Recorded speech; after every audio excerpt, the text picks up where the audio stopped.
What's up, you guys? Welcome to Sticks-N-ShyTalk. We here to smoke some sticks and talk some shit. We got a lot to talk about tonight. My name is Tyrone Irvin. I got my boys Miles, got my boy Delvin the Expert, and Jay Intellect. So we gonna get into it, but before we get into all that, Jay, what we smoking tonight? Well, this is one of these long. How long we been smoking this stick? About 4 years. Longer than that, bro. At least 5. We're smoking tonight. We're smoking the Cuba Libre One. We're actually smoking the Robusto size, which is a little different from what we usually smoke. Normally, we would smoke the 4x6 inch, but this one is just as good. We're trying to smoke sticks that are gonna really test your palate, but also give you a cheap alternative to what's out there today. These sticks go for about $30 for 20. So we're talking, $2 a stick. Yeah. Yeah. This is definitely an economical choice, so you still get a quality stick. Now you can't find these in stores. You can't find these in lounges. You have to order these. They're made by AJ Fernandez, but they're made exclusively for Cigars International and Cigar Bid. So if you haven't tried this yet, the Cuba Libre One is an amazing cigar. It's also the Brute is the size you want to go for. We're smoking the Robusto tonight. The Brute is the best size. So we'll review this stick, give you some feedback on what we get from the notes and such throughout the show. So let me ask you, since we about to do this, let's go ahead and light this thing up. Well, I'm gonna ask you a question. You said it's online only, right? So Cigar International is cigarbid.com only. How often do y'all buy online versus brick and mortar? Like, where's your normal purchase, and where is the balance in that for you guys? Usually, if I'm out and I want to pick up a couple of sticks, I'll get it locally. Buying online, I usually use that exclusively for getting boxes. You really can't beat Cigar Bid and Cigar International for buying bulk and getting great prices on buying boxes of your favorite sticks. Personally for me, I tend to buy online a lot lately because I don't like to walk into too many lounges. But just last week, I bought a box from Stogie's. Shout out to Jorge Stogie's Westheimer. So is that a COVID thing? Why you're not walking in? Because of COVID? Yeah, okay. Primarily because of COVID. I do buy boxes locally. If the sticks are great, I'm buying them, no matter who got them. But I bought a box of the CAO TAA last week from Stogie's. You were raving about that stick the other day. That stick is amazing. If you're looking for a box, Stogie's Westheimer has them right now. I don't know if C-Dot has them, but check C-Dot as well, Main Street, Houston. All right, so I always say this, man. Like, you can always get a lot of great deals online. Take advantage of them when you get them. Be careful. Not every site is reputable, so make sure you check on that, because sometimes they'll throw some trash at you and put a wrapper around it. But also, don't feel like you can't support your brick and mortar. Don't get too caught up in that, because one day you're going to want a lounge that's no longer there because we didn't support the brick and mortar. So we definitely got to go out and support our brick and mortars as much as well as we Absolute facts. That's Absolute a good point. Facts. I like Cigar Bid. I got introduced to Cigar Bid actually by Jay and Champ, and I enjoy the quantity for the price. No, but when you do go to a lounge, you do make sure that you buy some sticks and make support sure the you lounge. support. And so that's pretty much the way I'll go about it. I enjoy the Cigar Bid for the economic part. I mean, it's economical. Yeah, and So also you get a lot of really good deals on accessories, Right. lighters, cutters. That's true. The variety of things that your local shop may not have. Agreed. So check that out those are too. the things that they got to mark up. Right, yes, they got to make a lot of money on that spot. I know there's a Rocky Patel lighter specifically that's a 5-burner. I had it for years. Didn't really work well. I ordered it. I saw it in Stogie's the other day. They want like $70 for it. It's actually the same price that I paid online.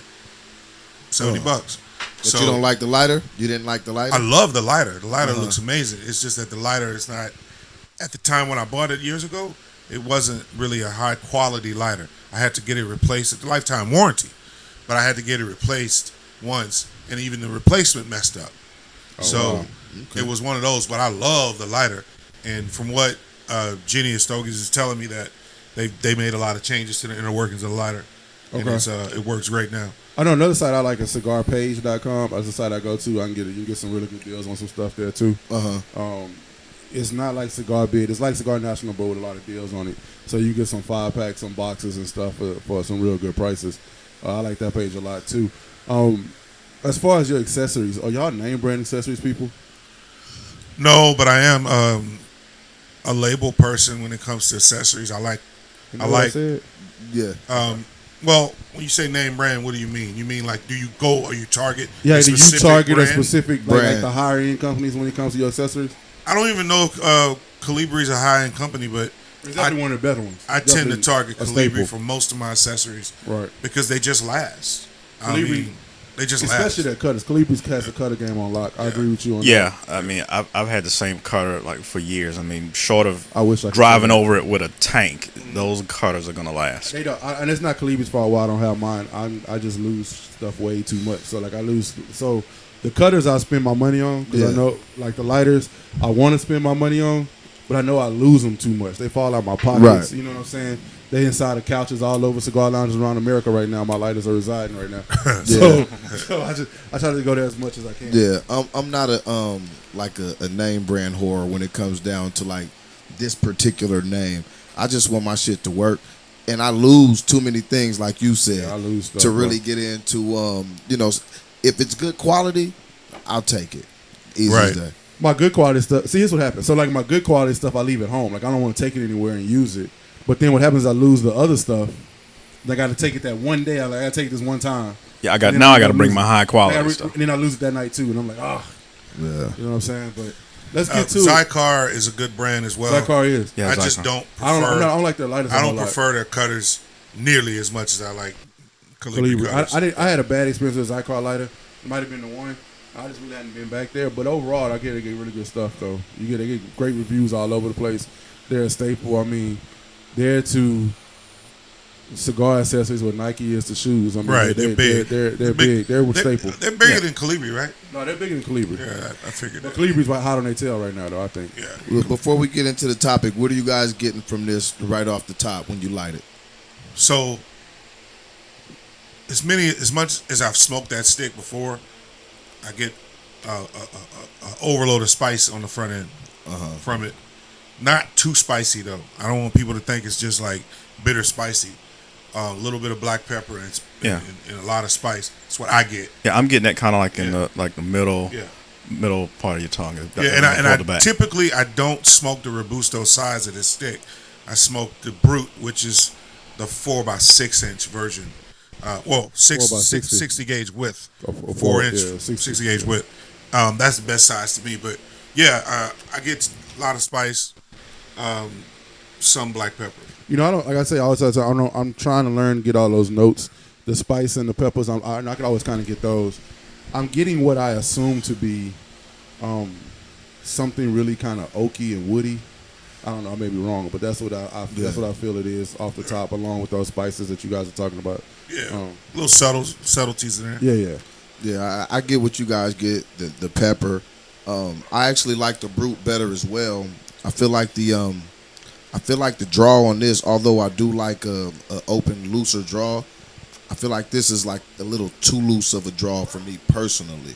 Okay. And I think with the looseness of the draw, I get a little more of the pepper faster than I want it. Okay. And so yeah, I think I like. You the think it's an Brute. airy draw? Yeah, I'm getting a little air. Really? Like a Yeah, airy see, I draw like from that this. because I got the pepper early. Yeah. See, me, I don't want to get the pepper first. I want maybe the pepper to come, after something else hits the palate, then a little pepper. I just don't like to hit the pepper. You know what? I'm not a huge pepper fan. Like, I like a little. I don't like when it's too much. So I'm kind of like Delvin. I like to go ahead and get it because it'll sit there and it'll be part of your smoke as it goes. You know what I'm saying? Yeah. I like to go ahead and get it in there where you can just be part of the smoke as opposed to hitting me later. Yeah. And like I'm in a stick and joint in a certain way, and then the pepper just kind of pop me. I don't like that. Like I like that. Whatchamacallit sticks are like that. Emperor's Cut. Like they have that pepper right on the front, Right. and you go ahead and get that out the way, and then you can enjoy the stick a little bit. We're always looking for economical sticks to smoke. This is You know, definitely like economical everyday things stick. that good everyday cigars. You don't have to spend an arm and a leg to get them. Right. And this is right up there with the top to me. I mean, there's a few others out there, but I can't think of any You know- other stick that high up. You know, I'll say this though. A lot of times when people compare sticks, they do like to me personally. I compare sticks by price point, right?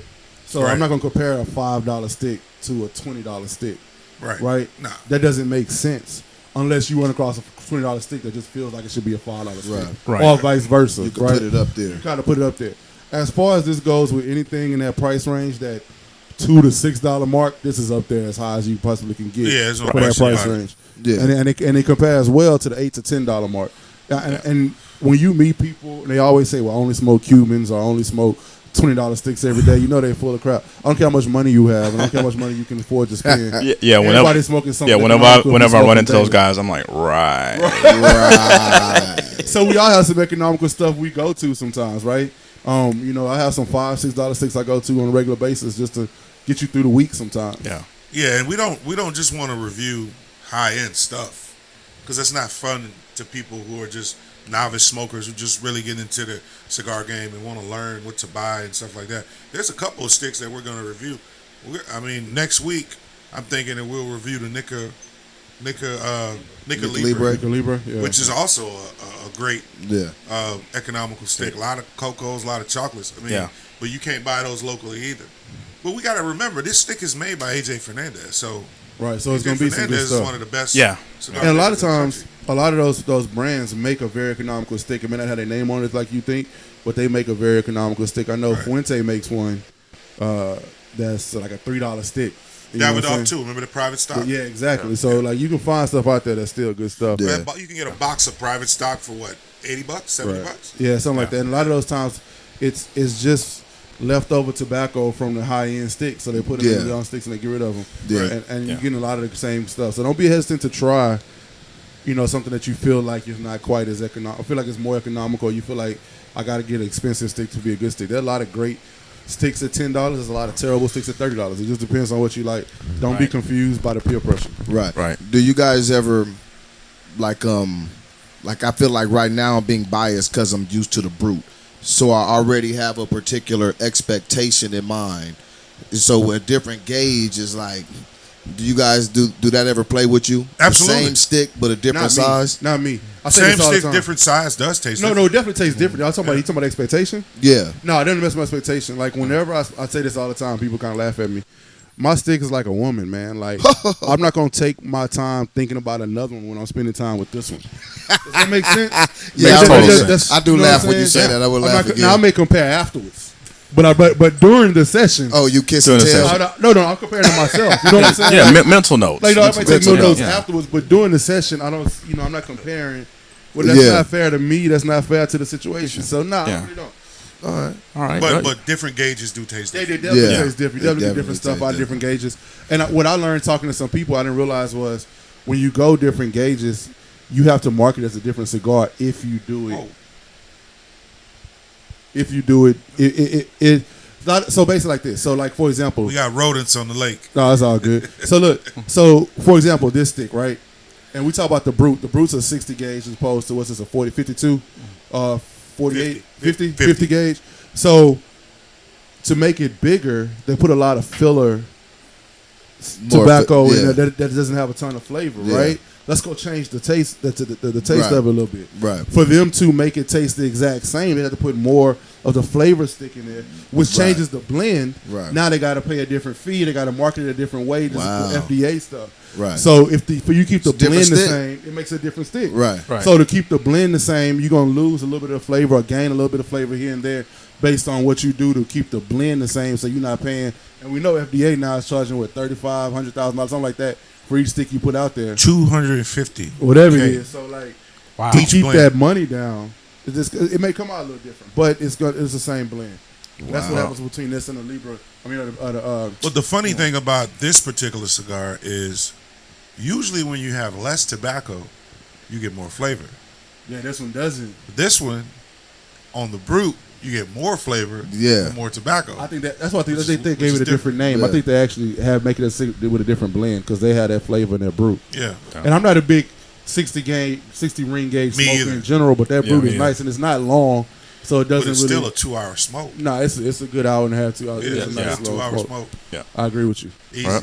Guys ready to get into it? Let's get into it, man. You ready? Knee deep. You ready, B? What we getting into? Ready, B? All right. So look. So to all the parents out there, the teachers, the administrators, this was the week that we found out how things would go, or you kind of get used to what's going on with kids going back to school, quote unquote. Technically, you know, they're kind of the virtual learning has started. Started today, to be exact. Started. Some of them started a couple days ago, depending on school district. Mine started today. Yeah. Some places they went to school. Some people did go to school. Yeah, In some Houston? people went to school. No, not in Houston. Not in Houston. Yeah. But Around the country. Around the country. Yeah, People my did go daughter, to- her orientation was today. So, but they're starting school after Labor Day. Right. Yeah. So some schools are the 24th, and some I deal with are the 8th. Is this our new normal, man? And if so, how's this affecting our children? How's it affecting the learning? What are you guys thinking about this? It's affecting the parents. Oh, Damn definitely. sure. It's How? affecting everybody. Like that's it's all this affecting everybody. Off the So rip. today was the first day, right? We had to go to school and get their little iPads, so they can do the virtual thing with Hold the on, let me ask you teachers. this: what grade are your boys in? Second, My Second. son in the third. third, Okay, cool. Third. I was asking for a reason, but I'll come back to that in a minute. Go ahead. yeah. So you know, You said third, you don't know? Third. I think it's the third. I think you don't know what Third. grade your kids in, bro. The third grade. So I lose track. He always Bow's trying to get somebody in trouble every you like episode. second, third. I don't know. We- I think it's third. They're eight. You feel like how many kids you got? 4, 5? I don't know. he be Miles is violating all the player rules. You supposed to act like you didn't notice that and just roll on. Right. He like, you don't know your son's grade. I'm curious. I'm new dad. I'm 9 months in, so everything is fun. Oh, you gonna forget. So I'm pretty we, sure. we working from home too, and we're working every day. Now we got to make sure that they're, getting this shit done. And it's tough. It's tough. Yeah. Today was tough because, my wife was running around. She had to get her own work done, and then she's separating them, one downstairs, one upstairs. Oh, make sure yeah. they're not, and they No, got different no. teachers because they're not in the same class. Yeah. Yeah. So, I walked downstairs one time and I saw one of my boys, his teacher's talking, pull up, she's saying, show me what you done, and she's got other people in the class. So it's like the teachers are interacting with the kids the way they would Right, interact in yeah. a normal classroom. Yeah. Right? And she's saying, do this at this time, show me this when you're done with it. So, it's coming out the same way. But it's the pressure's on us to make sure that they stay focused. Yeah, Yeah. it seemed like you should ask for like a class transfer for one of your sons, put them in the same class. No, they'll never do that. School districts don't allow that. Yeah. They Nah, at they- home. It's a lot of stuff But it going doesn't on matter, that's though. not Like, normal. But it doesn't matter. They do that. Like school districts still gonna act as if. But far as convenience for But the it doesn't parents, matter, because when we they go back we're to in a new situation. But when they go back to school in a couple months, as the school's expecting to happen or predicting to happen, then they got to move them out of classrooms again. Just Switch do it them up. next year. So, and the reason I asked was because I thought they were going to first grade. And that's why I was asking. Because I know someone who has a daughter in first grade, and this is their first school experience ever, right? Like, Yeah. minus the kindergarten stuff. Like, this is their first real school experience. And could you imagine that being the first experience you have is virtual? Yeah, that's toe up. That's toe Yeah, up. I can barely read, write, and do basic math, but I got to check my email. Yeah. Yeah. Get my Zoom working. Like, man, I'm 6. What do you guys want from me? Right, Yeah. exactly. You got emails. Yeah, you got that's a lot. And I think some of the kids too that attention span. yeah, the attention spans. That's the hardest thing. Some of the kids who have subjects that they may struggle with, that's a lot easier to manage when you have that one-on-one interaction in real life Yeah. versus learning it virtually. Yeah. And that's the thing. Like, I know as a teacher myself, or as I'm not a teacher, but working in a class, and let's say you have 20 kids and one of them has an issue with something specific, right? You can get them to all do their work, and you can walk over and spend time at their desk. Yeah, have a one-on-one and work session. so they'll kind of get it. You can't do that Zoom wise, right? Because it's gonna be talking over everybody, and everybody's gonna be talking. You're gonna have to stay. You're gonna have to stay extra. I got an 8-year-old as well, and so my son started school today, and he was like, "It's easy." He was like, "This is easy. It's going good." The only problem was it was like a power outage, and so in the power outage, what happens in those moments? Like we have a final. Power go out. Yeah. So I'm wondering the new batch of excuses you're gonna get. Yeah, Your well, dog don't have to eat A couple your of weeks homework. ago, we had an AT&T outage in our neighborhood, so we were down for a couple of hours. So Right. and that kind of stuff's going to happen. Right. Luckily, we were able to use our phones as hotspots, Right. but if that's not an option for some people, Then what do you do? then what do you do? We have a lot of power surges in our neighborhood too. Yeah. and We do. we lost power last week. You guys didn't lose power today? No, I lost power today.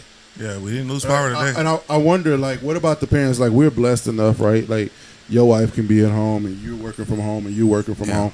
What about those parents who can't work from home, who aren't at home, and let's say you have a single mother or a single father of a 7-year-old, right? And he has to work or she has to work. I wonder how they're handling. Well, That's some tough shit. And not just in that situation, but if they have a learning disability or they have other challenges, then you have to manage that too. I think that's a lot to put on parents, and I think some of the teachers unions, they're thinking about themselves and not we're doing what's best for the kids, and they've said as much, right. So that's kind of a tough spot. Well, but at the end of the day, you're delaying the inevitable. What is best for the kids, though? I think long run, they're going to get back in school. This is not a long term solution. I think they're gonna get back in school. One of the things that was a challenge for me today was recess came. My son was like, "Well, can I play Minecraft?" Hell nah, take your ass outside and go run around in the sun like you would do any other time. Better Right. read some sets outside, bro. So look, when it comes to the kids, what are they gonna do? Let's say it do last longer. What about the social interactions that they're missing? Because these kids already, a lot of kids have a hard time interacting because they're already used to living behind a screen and everything's in a video game. So now it's already been how many months? Since March. We almost going to be back to next March. Since kids have really been out to interact, they already, have stuck. social issues. Yeah, and I would always say, Tyrone, my iron rule of life is anytime any human being says we're doing X, Y, and Z for the kids, they don't give a shit about those kids. They're not doing it. Whatever they tell you they're doing for the kids, it ain't for the fucking say kids. any of them, but majority, you're absolutely right. 99% of the Your time. majority, you're right. Oh, it's for the kids. No, it's for the kids. Like the They Texas lying. lottery. Oh, it's going for the kids. Kids ain't seen a dime of that money. Not 1 cent. So what I want to know is, as homeowners, if I'm teaching the kids, if I'm doing all of the work, I'm managing the Break on your situation. taxes? Yeah, we're not using those buildings. You're not using the gym. Here's what people don't understand. They're not providing food for your child either. They're not providing any breakfast or lunch. That too. Right? Yeah. Some schools still are. You could come at lunch and pick it up there, throw it in your car. No, because now I'm using gas, so we're back to where we started. Cheaper. Right, exactly. Right. I mean, Right. That's I don't true. know. Honestly, I think, and I don't know if this is actually an option. I don't know if it's going to happen. I can see where kids, maybe 8th grade on up, 9th grade on up, maybe even as much as 6th grade on up, are virtual from here on out. And then, they use those extra buildings to social distance and have less kids in the elementary program because I just can't see how elementary works virtually. At 6th, 7th, 8th, because even 6th, 7th, 8th is hard, but they can do it. And I worked all summer since March with kids in the middle school. Yeah. Virtually, the toughest part is that they don't want to turn their camera on. They don't want to put no clothes on. They want to play video games while they're working. But elementary is ridiculous, bro. Yeah, I got my daughter. She's going to the 6th grade, and luckily she's really disciplined. She'll do her work. She'll print out her stuff. You don't have to really kind of monitor her too much. Maybe just check her homework. So luckily we've got that going for us. Yeah. Look. Could that? Basically, you've got multiple. You've got other distractions in the house. Could be pets. The chia pets. Look, let me ask That's you. tough. Look, let me ask Chia you. pets too. Yes. Could that become a question? I mean, not a question, but a problem. My daughter today, she was like, "Well, Dad, can I go with you to work tomorrow?" I was like, "What you talking about?" She said, "Well, I already did all my work. I did my work for today. I did my work for tomorrow. Did my work for the next day." So now she's going to be there. What's going to keep her attention to pay attention to her teachers throughout the day? This is where your parenting come in. Like I remember when I was young, I didn't have virtual stuff, but when I was young, if I got too far ahead of my stuff, my parents always just gave me more work. Yeah. Or they found something else for me to read, or they put stuff in front of me to do. But that comes after, right? So I'm talking about the time where you on No. screen. No, I'm So I'm saying, gonna give her something else to read while her teacher's teaching her. No, Or while I mean, her teacher's talking. if she was to go to school with you, go to work with you, that means that she's not really. She's gonna sit there and watch it, right? Well, no, I'm but gonna during go to the work till day like in 3 between, anyway. I'm saying, but in between While she has her free time, read this.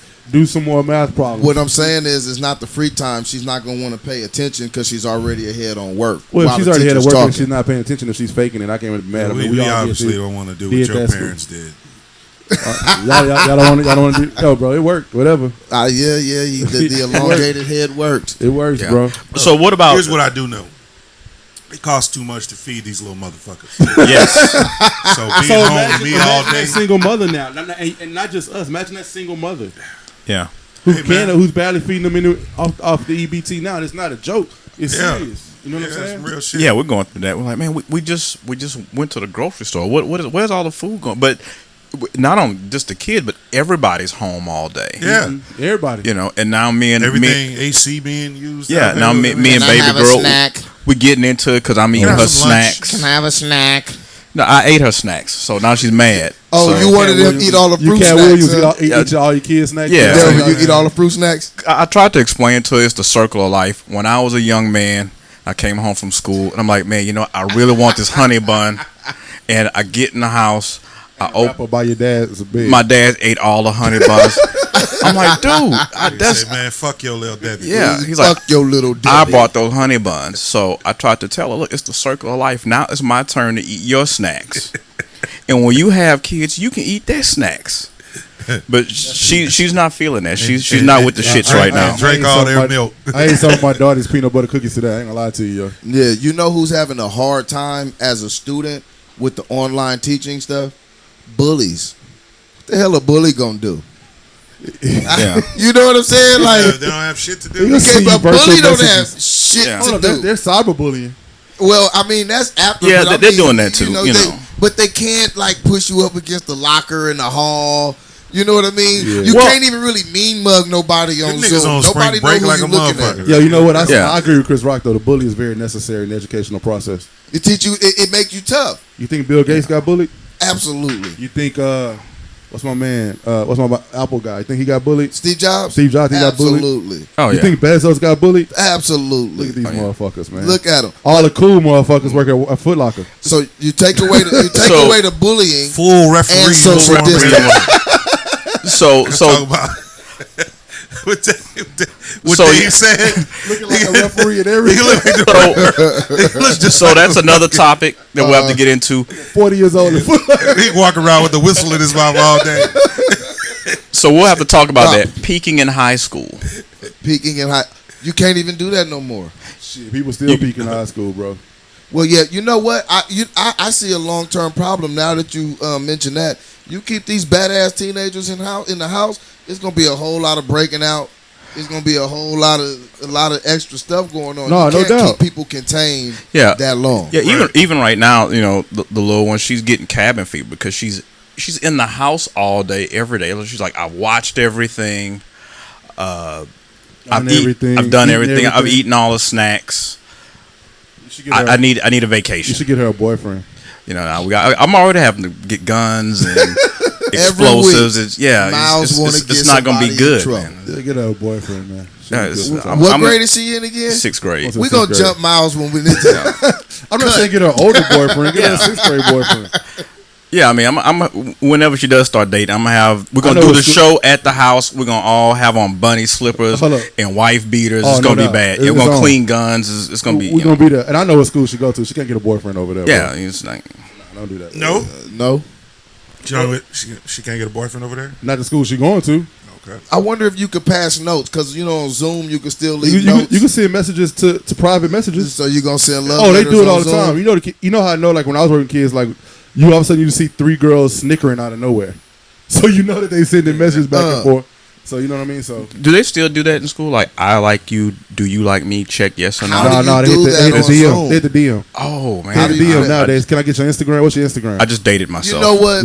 You just brought me back to logic because whatever they're missing as far as the yeah, they fine. you know, holdering at them, not the actual physicality. they at weren't it. doing it anyway. Well, So, the but it's interaction. still there. So look, a young man, say he in the house too long. When he want to go get with a female, what he gonna do? Walk up to her and text her? Now he gonna take his dad Pornhub subscription. Yeah. So, question: as we come to the close of this particular topic, is this going to be the new normal? Do you guys think that the kids are going to be back in school? I think some form of it's going to be part of the new normal. I don't know in what capacity, not only schools, but jobs too. Because jobs are now seeing that, hey, I can be just as productive with everybody at home. I don't have to pay for rent. I don't have to pay lights. I don't have to pay internet. I don't have to pay fax. I don't have to pay for, whatever. Right. So I think it's going to be, a lot of this is going to be part of the new normal. Colleges especially. College is going to take a lot of this in a new normal. So yeah, I think it's going to be, and I was telling my kids that today, get used to it because it's going to be a major part of your life for the rest of your life. Get used to walking through the grocery store with your mask on, mandatory mask. It's going to be a lot of stuff that's going to be part of this stuff is not going away. Because even if it does go away, by law, people are still going to be hesitant and they're going to be scared of people.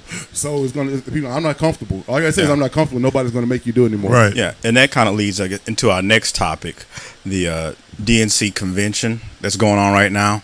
Have any of you guys watched it? I watched the first half. I didn't watch it. I watched the first half. I saw some excerpts. I tried to watch it. Okay, well we'll get into that next and get everybody's take on it and see what you've read and see what you heard about absolutely. it. So, be right back. Yo, welcome back. Yo, Sticks and Shit Talk, episode cuatro, number 4. But what we gonna talk about, man? We always, we started this way. This is number 4, so a month ago. And it just happens to be right in the middle of election season. So we talk some politics every Ironically. show. Yeah. Ironically, right in the middle. We don't want to keep it a fully political show. But I think we got to bring up some stuff because things are happening every week as we do this. And that, right on time. Yeah. 2 days ago, we had the Democratic National Convention start up. Yeah, all virtual. Of course, it's all virtual. How you guys feeling about that? Well. That good, huh? Michelle Obama gave her doom and gloom speech, with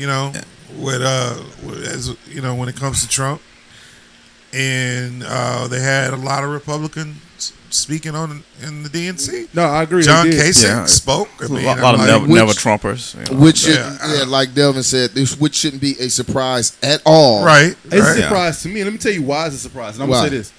I was surprised. I thought a lot of those Republicans that were going to jump on the DNC side because of, their dislike for what Trump has done was going to kind of go back. And let me tell you why. And this, take it how you want. The only thing the powers don't like, right? And we say the powers, the white men who have been in power this time, more than a minority being in control, is a woman. They don't let women control companies. They don't let women run anything. So I thought the Kamala Harris pick was going to send them back a little bit. I was surprised. Well, they were still on. As far as the polls, it wasn't surprising to me. Well, as far as the polls, I think Biden was up by 14 points pre-Kamala Harris, and it went down to like some polls said 2 points post-Kamala Harris. Right, the polls tightened a lot. But what happened is he was by far losing support among police unions. That was his biggest hurdle. So the popo like Kamala's what you No, telling not. me? Police unions love Kamala Harris. Ain't that a bitch? Black people in America. There's a reason why police unions love Kamala Harris. Just accept that shit. She sides on behalf of policemen in every case. It's not like rocket science. It's facts. It just is what it is. She sides with police officers. They love her. Biden was losing amongst unions because he wasn't coming out like profoundly to stand with them. He wasn't coming out standing with anything. Yeah. He was BLM stuff. He was letting Antifa run crazy throughout cities. Yeah. He didn't want to be Jim Crow Joe. They still are before an election. And I don't know if you heard like in Portland and Seattle, even the black people in those cities are like, what the hell are y'all still rioting about, man? We've made our point. Right. We've got some movement forward. We've got some reform that we would like. It's cool. Why are you rich white kids out here still burning shit up, and you're gonna go back to your neighborhood? Go tell your parents to stop being racist first. Start there. They're living in their grandma's basement. So, like I said, they're LARPing. They're live action role playing. Yeah, they're not really about the revolution life. Get that to them again. LARPing. It's short for live action role playing. Give them a quick definition of that. It's like going to Final Fantasy. Yeah, it's like going to the what's that convention they do every year? The Renaissance Festival. Oh shit! It's like that. Oh yeah, Just the Renaissance Fair. Yeah, just with Molotov cocktails. Oh wow. Wow. Hey, the thing about the convention to me, I did watch some of it, and I watched a lot of excerpts and clips of it. To me, it's really kind of sickening to me because it seems like it's an insult on our intelligence. They're literally not saying anything that they're going to do. They're saying orange man bad, orange man kill you, vote for me. And on top of that, Yeah, but you know what though? they tell you how So- good of a person. But this is my Joe Biden thing. is. He's a We great know, person. but this is my thing. We We know know orange man bad. We know he's We terrible. know that. But do we know how bad? Yeah, Yes. we've had 4 constant years of every single day. Orange man ate a cheeseburger, bad. Mailboxes, bad. We get it, bad. What is your plan moving forward?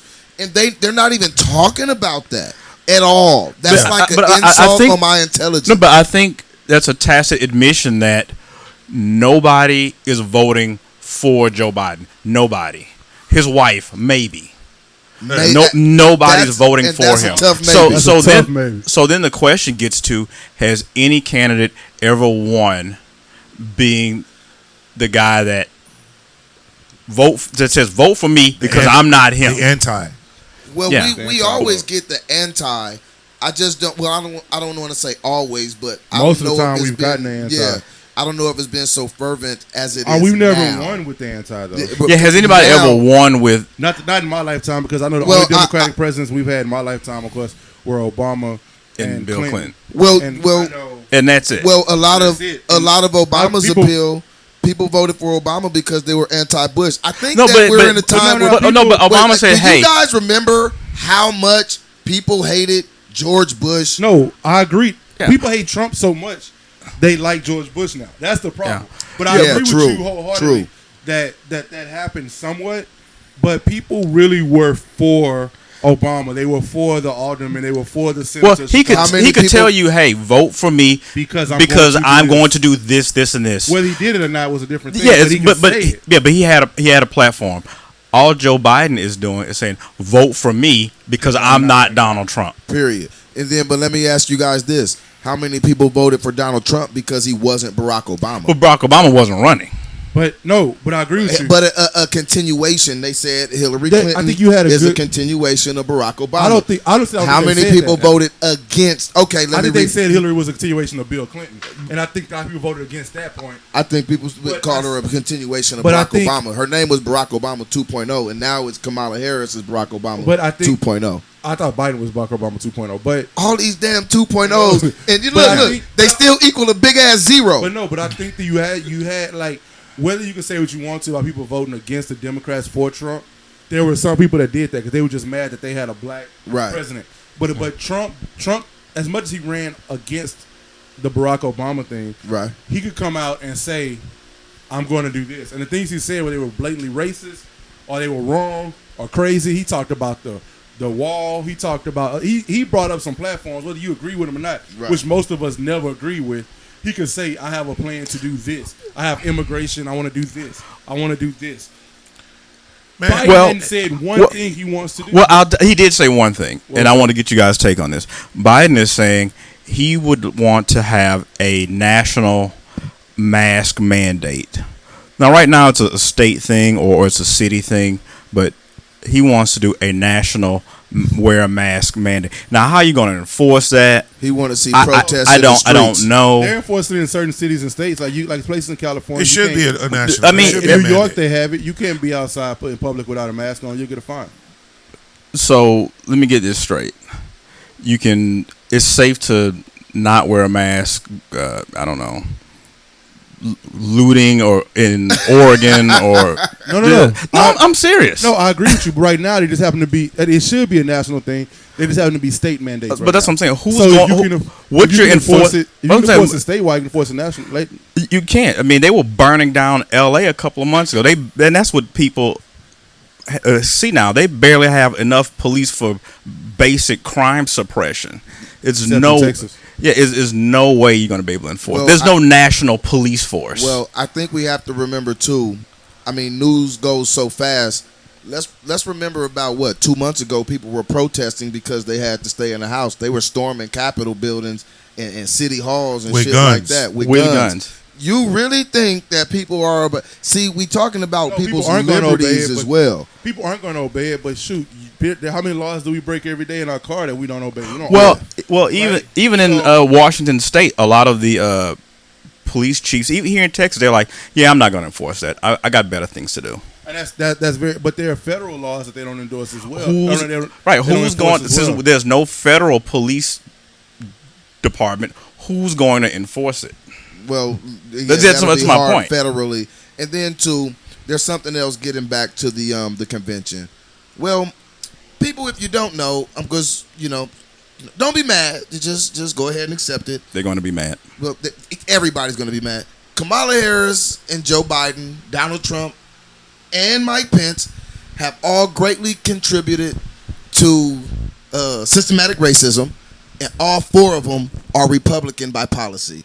We're going to, if your kid is truant, we're going to take you to jail and fine you. That sounds like a Republican, so Yeah, but we're voting for Republicans all the way around. So we're on our fourth show, right?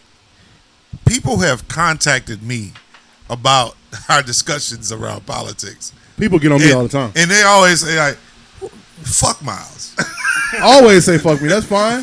Who the fuck is these idiots you on the show with? I've heard it. I've seen it. And I have to say, everybody doesn't share the same thing. I'm personally still voting for the Biden ticket because I'm an anti-Trumper myself. I'm an anti-Trumper. Now, I don't have, my thing is this, I don't have the expectations in this ticket that everybody else does. I don't have any expectations. You know for what? it, but I do know that Trump is worse than a lot of anything we've seen in modern times. Did you see what Michael Shea said on Saturday Night Live the other night? No. He said Democrats are like condoms. He was like, it's safer than the other side, but I don't like it a whole lot. He said, you know what I'm saying? No, I like the way it feels. Okay, but look, let's talk about the post office. Let's talk about the funding he took away from the post office, the tools he took away from the post office in order for them to be equipped and ready for this election season coming up. The shit is borderline criminal. Like, you can't tell me that Biden would have done that shit. I don't know. We wouldn't have done that shit. You know what? I don't know. I don't think he would have done that. There's no politician in the history of this country that has done that shit. A lot of Outside of politicians- William Tweed, hold on. outside of Boss Tweed, the most corrupt politician ever But see, in the history. But this is my thing. Look, Republicans and Democrats. Republicans steal elections, and they might do it in your face. Democrats steal elections, and they do it behind your back. So Democrats might not lock up the mailbox, but they gonna do it too. And what I want to ask anybody I've never seen it. What do you? I've never seen any. Okay, all the look up politicians- Derry Wasserman shows. About No. Democrats stealing elections. No. What's the guy in Minnesota? Remember, he used to be on Saturday Night Live. What's the guy's name? Al Franken. Al Franken. In that election, they were short just a couple of votes. They were finding mail-in ballots in people's trunks. Everywhere. They were just.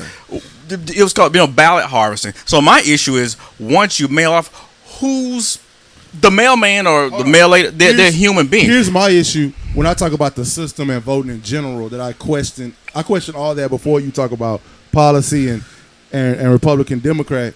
Is how do we honestly know that's counted right anyway? You never know. It's impossible for us to know. There's nobody that checks them. Yeah, So we don't know if it's done right anyway. I will say this though, back to your point. All politicians have done some illegal shit. Absolutely. Oh, hold up. They've done some criminal shit in that office because nobody polices the police. Yeah, but let's be real, man. Do we want this motherfucker to turn into Myanmar?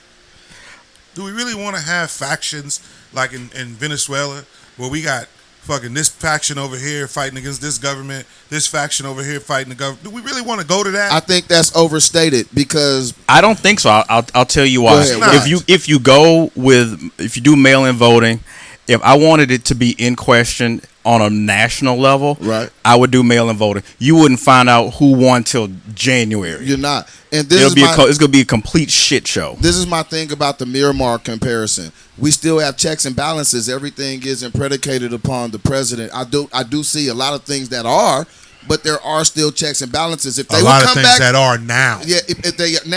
If they came back from vacation, they'd probably be able to fight that. So we have to look at all of it too. And so when we talk about like becoming Miramar, Man, shit, 9/11 happened before. We've had all kind of different stuff happen.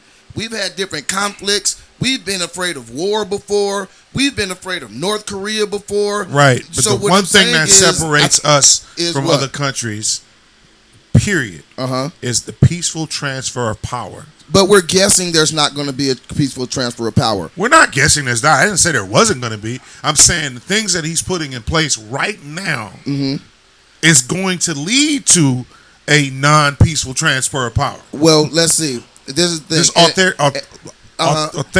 what's the word? Authoritarianism. Authoritarian regime that he's created in the way he's governing.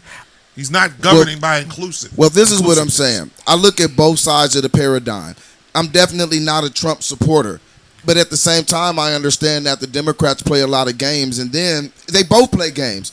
And part of the game is making one side look like they're atrocious while you take no blame. Yeah, it's basically It's part of the blame game. Yeah. Because okay, why is he trying to shut down the mailboxes? Now let's be honest. Is there a way for voting to be fraudulent with mail-in voting, mass mail-in voting on this number? We've never had an issue with that in the past. So, but have we done it like this? So if Miles isn't going to vote, what's going to stop me from writing in a vote for Miles and sending it in? I mean, it's got to be. Before you have to send your ID before you got your ballot and stuff. I looked into that stuff. You can never just write in the vote. There was ways you have to prove it was you first. How is everybody going to do that before November? We have to look at both sides of it. So I think that he's wrong for what he's doing. Trump is wrong, but I think we're wrong as a nation for not looking at the totality of the situation and realizing that this is a three-dimensional chess game. But you can't create a problem that's never existed. You can. Because you could create a problem that's never existed. It's never existed because we never tried it on these numbers. I think part of this too is, and it's just my mild conspiracy hat, is I think the chaos that this would ensue, it's a baked in excuse for Joe Biden. I think they're expecting to lose. That's my personal opinion. And Think this, Joe Biden's expecting to lose? I think they're expecting to lose. And this is so. I think this is a baked in, one of many baked in excuses. Well, I think it could be an excuse for Trump too. See, that's the whole thing. I think Trump is trying to create multiple excuses. But you see what I'm saying? As to why he would lose. But Jay, that's my point. Everybody's coming up with excuses, and it's just again because I see what he's doing, and what he's doing is blatant. It's Right. in your face. Right. But what I'm saying is by us not talking about the real details of everybody just saying, you know what, fuck it, we could just mail in the vote. If we see numbers that exceed normal voting numbers, then what's going to happen? Oh, it was fraud. Then we're going to have to go back and check all these things. There are baked in problems with mail-in votes. And I'm not saying with the post office, I'm not saying that. It's just an over-influx of things. We see things happen around Christmas time with jams in the post office. So now we about to send 120-something million votes Before through the mail. Thanksgiving. Before Thanksgiving? Ridiculous. And so Let me ask you this. So if we're so hell-bent on mail-in voting, why is there not an internet poll? Why can't we get online and vote? Because you can hack that. Yeah, it's true. You can It's hack the mail-in votes. I agree with that. they No. can hack the, Oh, they you was can hacking stuff the a die Mac- boat you can- machines too. Yeah. You can nowhere near what would happen if it went online. Let me ask you a Yeah, question. that's a whole other scale of well, let fuck me shit. ask you guys a question. I agree with you, but I think you're just saying nowhere near. And I think when you come into black, we're talking gray area. It's either black and white. Either it's going to be right or it's going to be wrong. Right. Not because, you could do it 20% more online than you can do it So- in so- the post office. Well, you know what? Well, here's the issue. If you can't argue, on the one hand, the government can't contain COVID. They're not competent enough to do that. And I'm not talking about the president. I'm talking about just the bureaucracy of the government in general. Because even presidents come and go, bureaucracies stay. They last forever. So on the one hand, they're not competent enough to manage the COVID, but we can trust them to count votes. It's like, come on, man. You see what I'm saying? I do have an example though. When we the 2020 census, and we'll wrap this part up. The 2020 census just went down.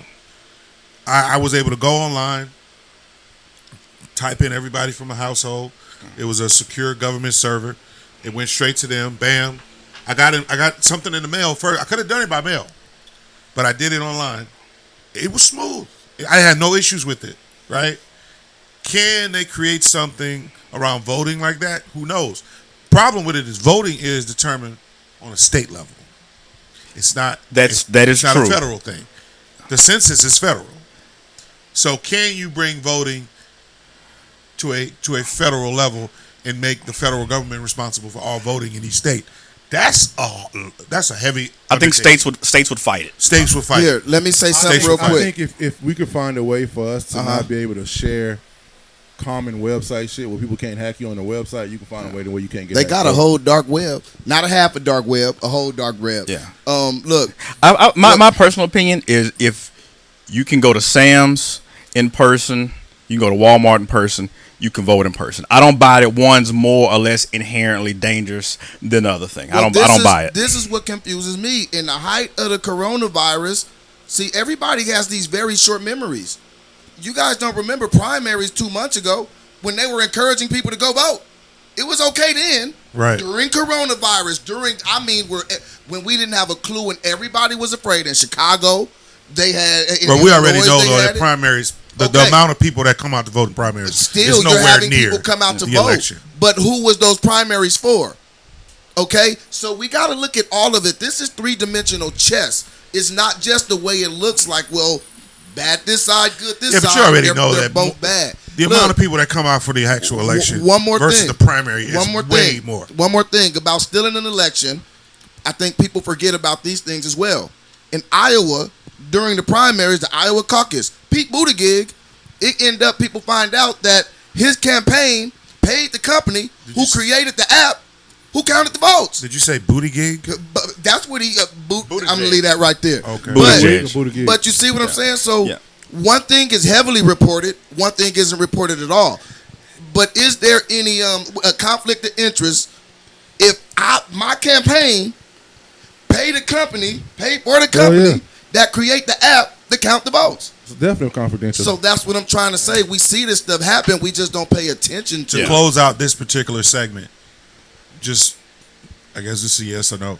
Do you believe that there's going to be some issues with this election? Hell yeah. As far as the vote being counted. Hell yeah. Absolutely. No matter who wins. Don't matter It's who gonna- wins. problem. It's It's gonna gonna be be a a shit show. It is going to. There are going to be more riots. There's going to be more looting and burning down. You're probably not going to know who won until after Christmas, and let me if you're clarify lucky. this. And before we get out, last thing I'm gonna say is this: the Democrats have been on the front line for the last month, so we've been talking about that. If the Republicans were on the front line last month, we'd be in their ass too. So it's not just that we're supporting one group or the other. Jay talked about who he's gonna vote for, and that's fine. But we calling everybody to the table. We're bringing everybody to the fire. Absolutely. Right Yeah, it's not just let that. me say something real quick. And I don't know, is it a public disclaimer? I don't feel like I should have to do this, but I'm gonna do it just because it seems like we live in a society that has no objectivity and don't want to be honest about things. No, I'm not a Republican. No, I'm not Me a neither. Donald Trump supporter. Me neither. But neither are you. So why do I have to keep telling you about the devil you already know? We should talk about the devil you don't know for your ass get burnt. And so I like to talk about all of it. I don't talk as much as about the Republicans because most people, you already dislike them. So I feel like why don't we bring to the table the things that people don't realize or the things that people don't know? Because I'm voting for Joe Jurgensen and you could kiss my ass. Now. Well, no, I'm voting for Tyrone. You can kiss my ass. Yeah, well, forget Joe. I'm voting for Miles. In closing, Black America, it's okay to criticize Democrats and still vote Democrats. Here's my I'm thing. still voting for Joe Biden, Even though he's weakening Bernie's. even though he's crazy Wait, as hell. who's he signed the perpetuated the crime bill. most? Who's perpetuated the But- most systematic racism between Joe Biden, Biden. Kamala Harris, Donald Pence, and Mike Trump? Donald Pence. You know they Biden. all the same. Cut his mic off. Mike Pence and Donald Trump. So, who has perpetuated the most systemic racism? It's first of all, systemic racism is perpetuated by every institution in America. All right. And it's not it's not a person thing. We said the most. It's an institution. Oh, it could be a person thing, especially when you writing when you can say yes or no. When you writing the bills, they have black people that perpetuate. I'm not saying it don't happen. That's why I'm asking who is perpetuated the most. And you know what? It might be Biden, but guess what?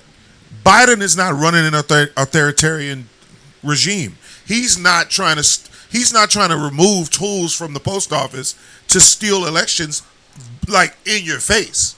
Biden does not do shit like this. He's just going to do it behind your back. He's not doing it behind my back either because he's never done that before. And he's ran for president like 4 or 5 times. I've never heard of anything like that. He's never been we need to be honest about this shit if we're going to have this conversation. Well, we do need to be honest about it. Biden has never been president in position to do that. That's what I'm saying. We're guessing that he'll never do nothing like that. But I know what he's done for 30 years as a senator. Okay. 40. Right. Yeah. 40. So we're gonna lock him up. We don't even care if we don't care if we created the problem. At the end of the day, lock him up. So that's authoritarianism. So I'm gonna close it like this. This is why I feel like we can attack Biden because he's in our house, right? Like you gonna be more critical of people in your house than you are the man down the street. The man down the street for us is the Republican, is Trump, is all that. But in our house, whenever we want to criticize in the house, whether we talking about sports, if I can't criticize the Rockets and you supposed to be a Rockets fan. Right. No, I'm a Rockets fan. That's why I can criticize them. This whole notion from Black America that you can't criticize Democrats and still vote Democrat. Somebody actually told me, let's wait till after the election to have these criticisms. Let's win first. Why? So you don't have to hold. So they don't have to. So they don't have to be accountable or nothing. On that note, we way over time. One second. This is something I have to add because this is for real. You add and we done. Okay. I have been personally protesting on the street with my own 2 feet. We saw you posted things about Kamala Harris, directly Kamala Harris, way before Trump became in the political discourse. Agreed. So how am I supposed to reverse all that now and act like the shit just never happened? I agree with you wholeheartedly. And on that note, we got to burn. We'll catch y'all next time. We got to burn. But next time. But yeah, hey. So next segment coming up, baby. Here's the thing. Vote for who you want to vote for. That's your right. Yeah, vote for Miles. Trust who you want to trust. Because he ain't voting. Right. But do the resource and don't make sure it's not emotional. That's my thing. Don't make it so it's make sure it's not emotional vote. Yeah. Make sure it's logical for you. I'm gonna be emotional. I'm gonna be like, fuck everybody with all my emotions. I'm out, yo, man. We out.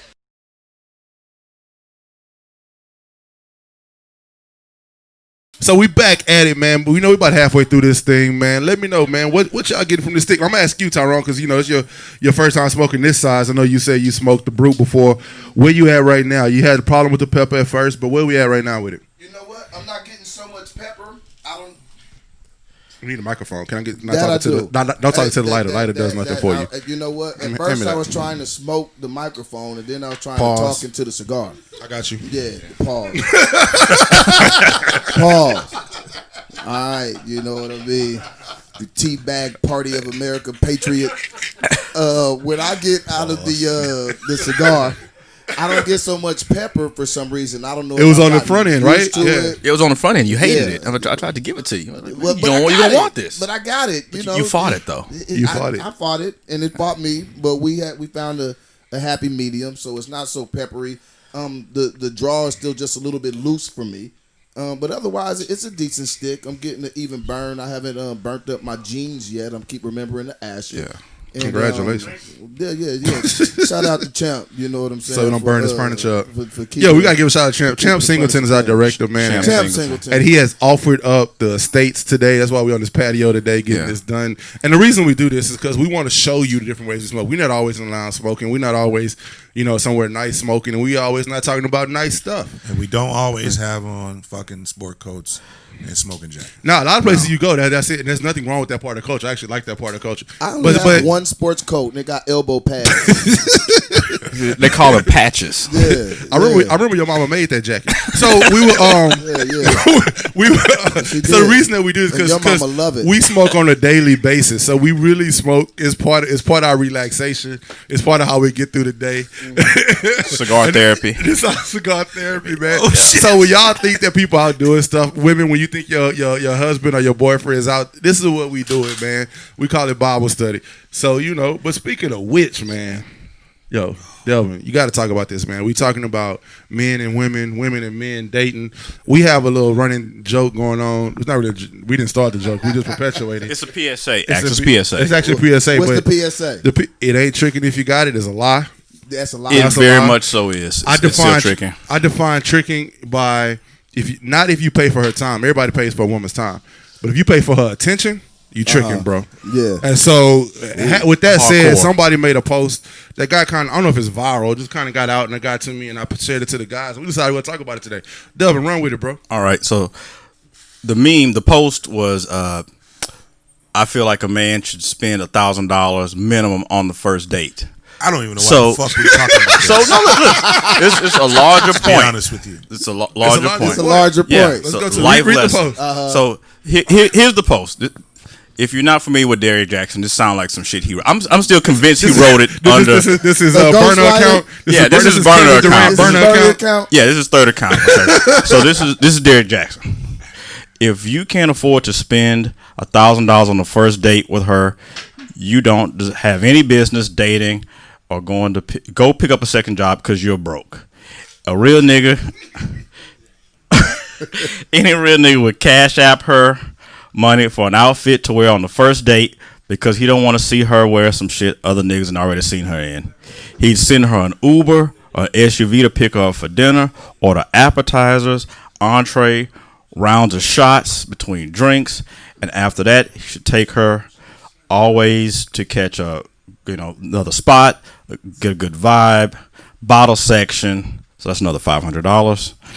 Then afterwards, put her in the SUV, send her home, cash app her some more money, put her in a purse just in case of an emergency. Damn. I don't know what kind of emergency she'll have after a date, whatever. Said, if you're not into this, you're just some broke ass nigga who wants to chill. So stop wasting her time. So let's go down the list. Let's start. So let's start with you. Yeah. You've been married. I don't want You don't want no parts of this. You don't want no parts of You this? sure? I don't want no parts. Start over there. So you must have did some You tricking. want to start over here? Yeah, start over there. All right. Alright. Well, I gotta really think So about the this is a fucking useless conversation. well, I don't you even know, know why There's we're some having layers to this There's conversation. layers to it. there are layers to this So conversation. he said $1,000, and if you don't have it, you you need to get another job. get another job. Maybe 3. I don't know. Well, to me, that sounds like a man. We're who's talking about trying first to- date, not even right? But first 5 to dates. Me, to me, I would look at if I was a woman, I would look at that post and I would say, "This is a nigga trying to get some pussy." Aren't we all? all though? Yeah, all but, dates. But for some, but what I'm trying to say is, for some cats, that's their game. You know what I'm saying? Is to try to act. Is one, I'm gonna murder mouth everybody else, and 2, I'm gonna put, baby, you want me to take you around the world? Pimp say that. I'm gonna show you the world. That don't mean you necessarily gonna see it. And then it's like 2, for me. But I'm with you, Jay. I know it's far fetched and it's kind of like one of them topics, like whatever. But like, for example, the first time I met Miles' mom, all I had to do was take her to McDonald's and she was good. And so I don't understand. I would never do anything like that. What's so funny, you guys? What's so funny? Why is everybody laughing? But anyway, so no, I would never spend $1,000 on. Well, I wouldn't say never. If I had $1 billion, maybe. But that person saying that, what they call that? Capping? Tricking. He capping. He tricking. He tricking and capping. No, he is. And I said so. These are the levels for me. It's no different than when a woman only leads with sex, right? If you only lead with money, she's only going to see the money. If you only lead with sex, it's going to be real hard for that guy to see more than I'm just finna tap this and move on. Right. Right. But what the part that showed to me that really stuck out to me was when he said, "Buy her an outfit nobody else has seen her in." To me, that shows a higher level of insecurity about himself, Right. than anything. But I'm like, nigga, I just met you. I'm not buying you no outfit. What's wrong with you? Man, that's Nah, some man. sucker I shit. think- Because look, here's the thing, and we talked about this. This is why lust is important. Because you can't buy it. You can't buy lust. You can't buy it. You can buy. Yeah, You can buy cooperation, Or they can lust You can for even money. buy. You can even buy love. attention. Yeah, you can't buy love. You can't buy lust because while you dropping $1,000 getting an Uber, outfits, emergency funds, There's bottle somebody section. taking a nap, waiting on her to get home. She got some nigga at home playing Xbox Live that is about to blow her back out for free. for free. And eat your Eat whole your doggy leftovers. bag. All them leftovers you Yeah. just And took spend home. that extra money you gave her. That's going to his that's- new air mattress. That's the new emergency. It's his Jordans That's coming out in the air morning. mattress money. Right, because Yeah. I've told you niggas, the man she really wants to be with, the man that make her ovaries jump, all he need is a bottle of Hennessy and an air mattress. That's it. And some Timmy He Chans. doesn't even need the body mattress. He That don't whole, even need the Hennessy either. that whole, man, he got to bring something to the table. That's for niggas she don't want to fuck. The nigga that she do want to fuck, she gonna bring the table. Yeah, and get fucked on it. Yeah, and get fucked on it. Yeah, with your leftovers in his belly. And eat your doggy bag. That's facts. That's fact. You motherfuckers. Don't argue with me about this. What, Jay? What? We've done the research. I've done the research. Yeah, this is Every saint got a past. Every sinner got a future, bro. This We've done is peer research. reviewed Yeah. research. We're peers. We reviewed Reviewed the it. shit. It's research, damn it. Yeah, Yeah, it is tricking if you got it. it is tricking if you got it. Yeah, and look, I would want to 'Cause, say look. something. Look, to the fellas who feel that way, I understand.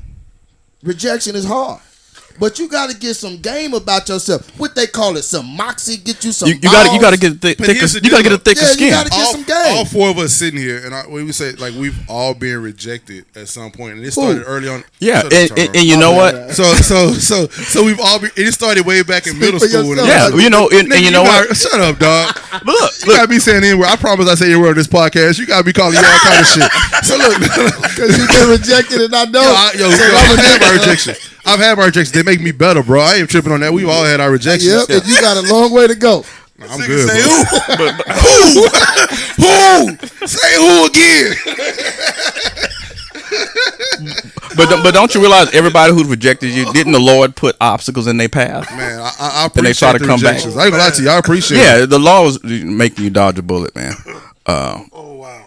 So what's the first what's the first date maximum spendage for you guys? If we going at this, I mean, because I don't dates think you go- should even be counting that shit. I agree with you. It's I whatever. don't know what it is. I just know it ain't $1,000. You know what? I'm gonna be honest. It ain't fucking $1,000. It matter what I'm doing. Look, It first of matter all- how my pockets look. Because I mean, money is relative. If you got $1 billion, you'll spend It- $1,000. I don't want No, nobody it- to use to it's- something I ain't gonna keep up. Look, man, I remember this. It's not relative, man, because Not relevant. you taking her out trying to hit this chick with the razzle dazzle, and But it's and- the razzle and- dazzle look, if that's not what you have. If that's you what go- you but do if every you day, look, it's if not the if that's- razzle dazzle. If that's the bait you use, don't be mad at the fish That's- you But catch. what I'm Yeah. saying, You know what I'm saying? this Again. is what I'm saying. But Again. what if that's not everybody's bait? That's some people's life. Hey, bro. And so if that's you your can smoke life- an Opus X every fucking day. day of your life, spend $1,000 on that first date.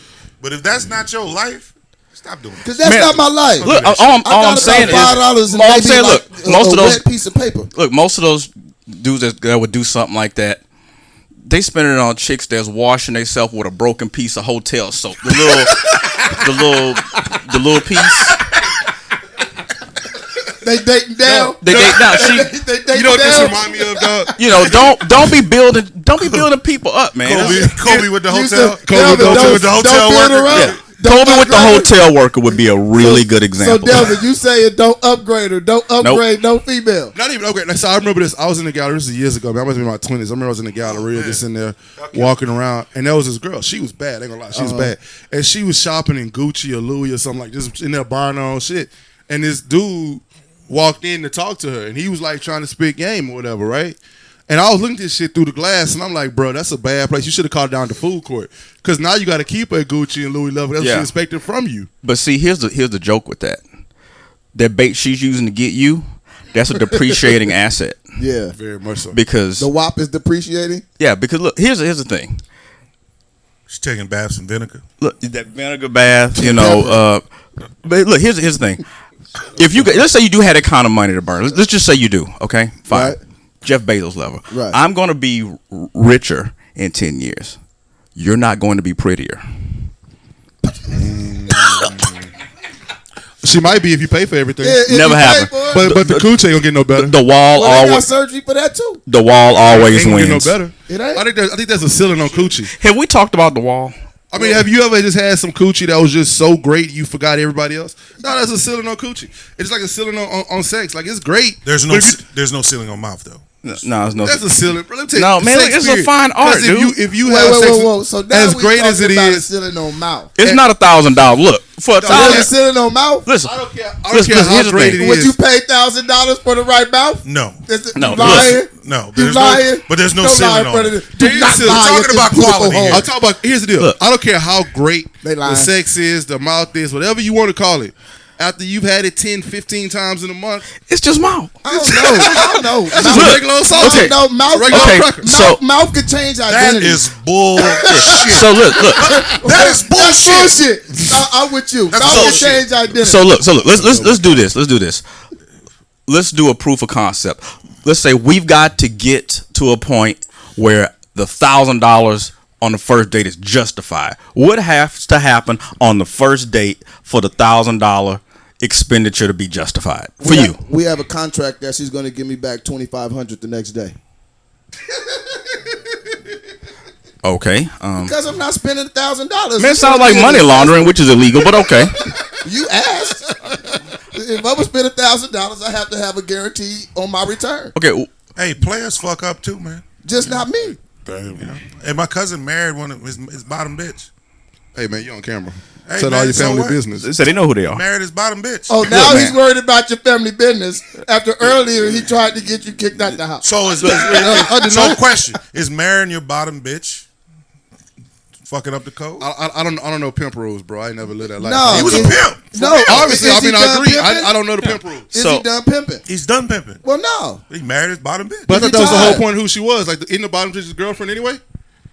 She's the one who gets I mean, all the pretty That was the girlfriend main one. privileges. That was the main one. I said, nah. Now, if he married the third chick or the 10th chick, there might be something against that. She's made him so much money if pimping was right. Yeah, she's helped him out a whole You know, it's all good, baby. She I got supported. it. She supported the dream. Yeah. Look, the point is with $1,000. My problem with it is you're paying $1,000 for something some dude that's playing PS4 is smashing the shit out of for nothing. So basically, you're paying for physical appearance. Because when you're paying $1,000 on the first date, But my question really is, you're only worried about my physical question is, appearance. do you think women take that $1,000 and then see the true you? Like, they looking for your No, she gonna spend it on the niggas playing PS4. I told you that already. Let's She don't care about the true him. Let's take the sex out of it. Let's say she really trying to get to know you, to be in a relationship with you, to love you, to be your wife, or is she just like enjoying the night? She enjoying the night, bro. She might not even be enjoying the night. You She's are going to enjoying get on. the mo- Here's how I know you don't have a real She's chick. enjoying Look, the look, Here's how amenities. a real chick wouldn't let you spend $1,000 on the first date. She would not allow that to happen. I don't know. Look, I don't man, know. you drop that $1,000. I can. Maybe, you know what I can, on a don't vacation, maybe on Oh, a proposal, but she know. is not going to let you spend $1,000. It's all on the first date. relative, I though. don't know about that. It's all relative. Like Oh, I it's said, relative now? if you're smoking $30, $40 cigars every day for your fucking morning Let's take it- stick look, with I a got- coffee, Let's take it to the next level. look, I go back to what $1,000 Cat. on- Look, on- look, on- look, It's look. different. So it was reported that James Harden paid Malaya Michelle $100,000 to show up on the first date. Bad Now, investment. That's tricking. that's tricking. It's just a certain amount of money. So $1,000 and $100,000 a difference? Well, no, don't get me wrong. The- hold on. Look. Let me. The effort is still the same. Let me make this clear. It's still tricking. No, it's all tricking. It's all tricking. I'm not saying It's tricking that. like your Halloween T-shirt right now. Man, Merry Christmas, motherfucker. And so, look, it's all tricking, but it's a certain threshold to where it's like $100,000. Like, It's all relative though. This dude's worth $200, $400 million. No, it all- it- for $500 million. Let's say so. It's all relative, right? But yeah, look, but you're look, right. It's still relative, but like I said, even with the $1,000, it's tricking. So with him, it's still tricking, even if you got it. like my man Eddie Murphy said, I don't care if sparks shoot out her ass. There's nothing she doing mountains rumble that, and the that's stuff. worth that. But I don't believe y'all. I think somebody could do some contortionist shit. Hold on, time out. Have you ever met a girl? So let me ask you. So you say there's a $1,000 piece of first date coochie out there that you hadn't had yet. So let me tell you, what is the highest level of first date coochie you've had? $50, $100, $200, 40. That I would trick on. No. What's it worth? You say you believe that's some $1,000 first date coochie. No, What- I said I don't believe y'all, nigga.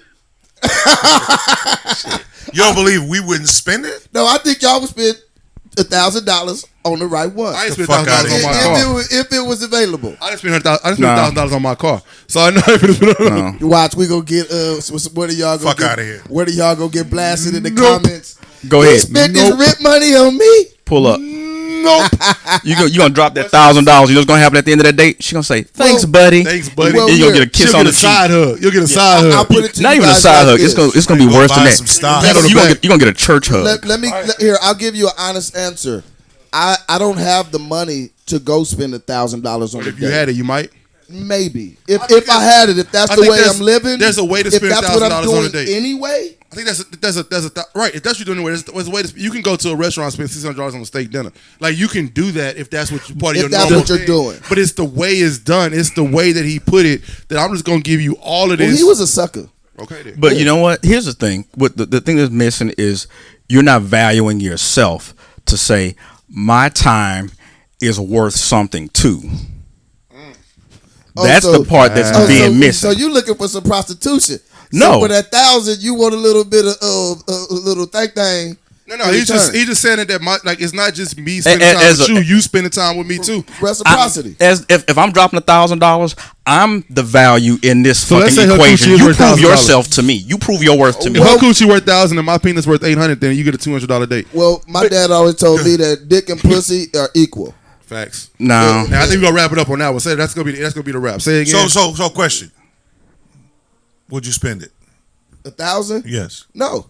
Would you spend it? If I had it and I lived that way Don't look at me with already, your fucking beard. I No, would. no, nigga. Wait, hold on. Crazy, no. Hold on. No, If I eat Burger King every day, I'm not spending So you- more than $15 at all. But if I'm already eating Del Frisco's, doing my thing, if it's a part of what I'm doing already, then come on. I'm not gonna do myself down Right. because I got you with me. I agree with that part. If I'm already doing it for myself and I'm already living that way, then cool.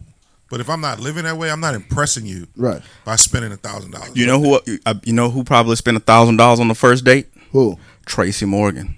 on that Yeah. note, How's go back to that episode 2 to find out what he's talking about. Yeah. Gotta check that. Go back to episode 2. Episode 2. So we talking Dick about discipline. now we're talking about wallet discipline, bro. Get it under control.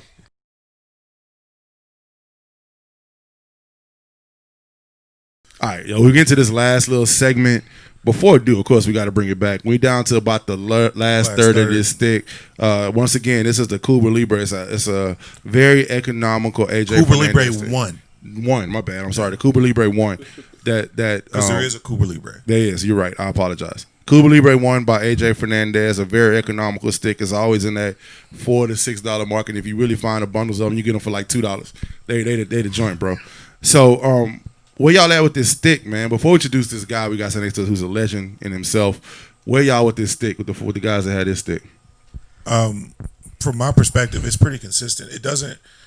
It's not one of those sticks that you're gonna get like a whole lot of complexity out of, but you're gonna get consistency. So it's gonna start off with heavy, spice, and it's gonna start off with some black pepper. Then it's gonna balance out. The spice is gonna go away. You're gonna get some pepper and some oakiness, woody taste, and it's gonna pretty much stay like that the whole way through. You're not going to get like a whole lot of complexity out of this stick, but everyday stick.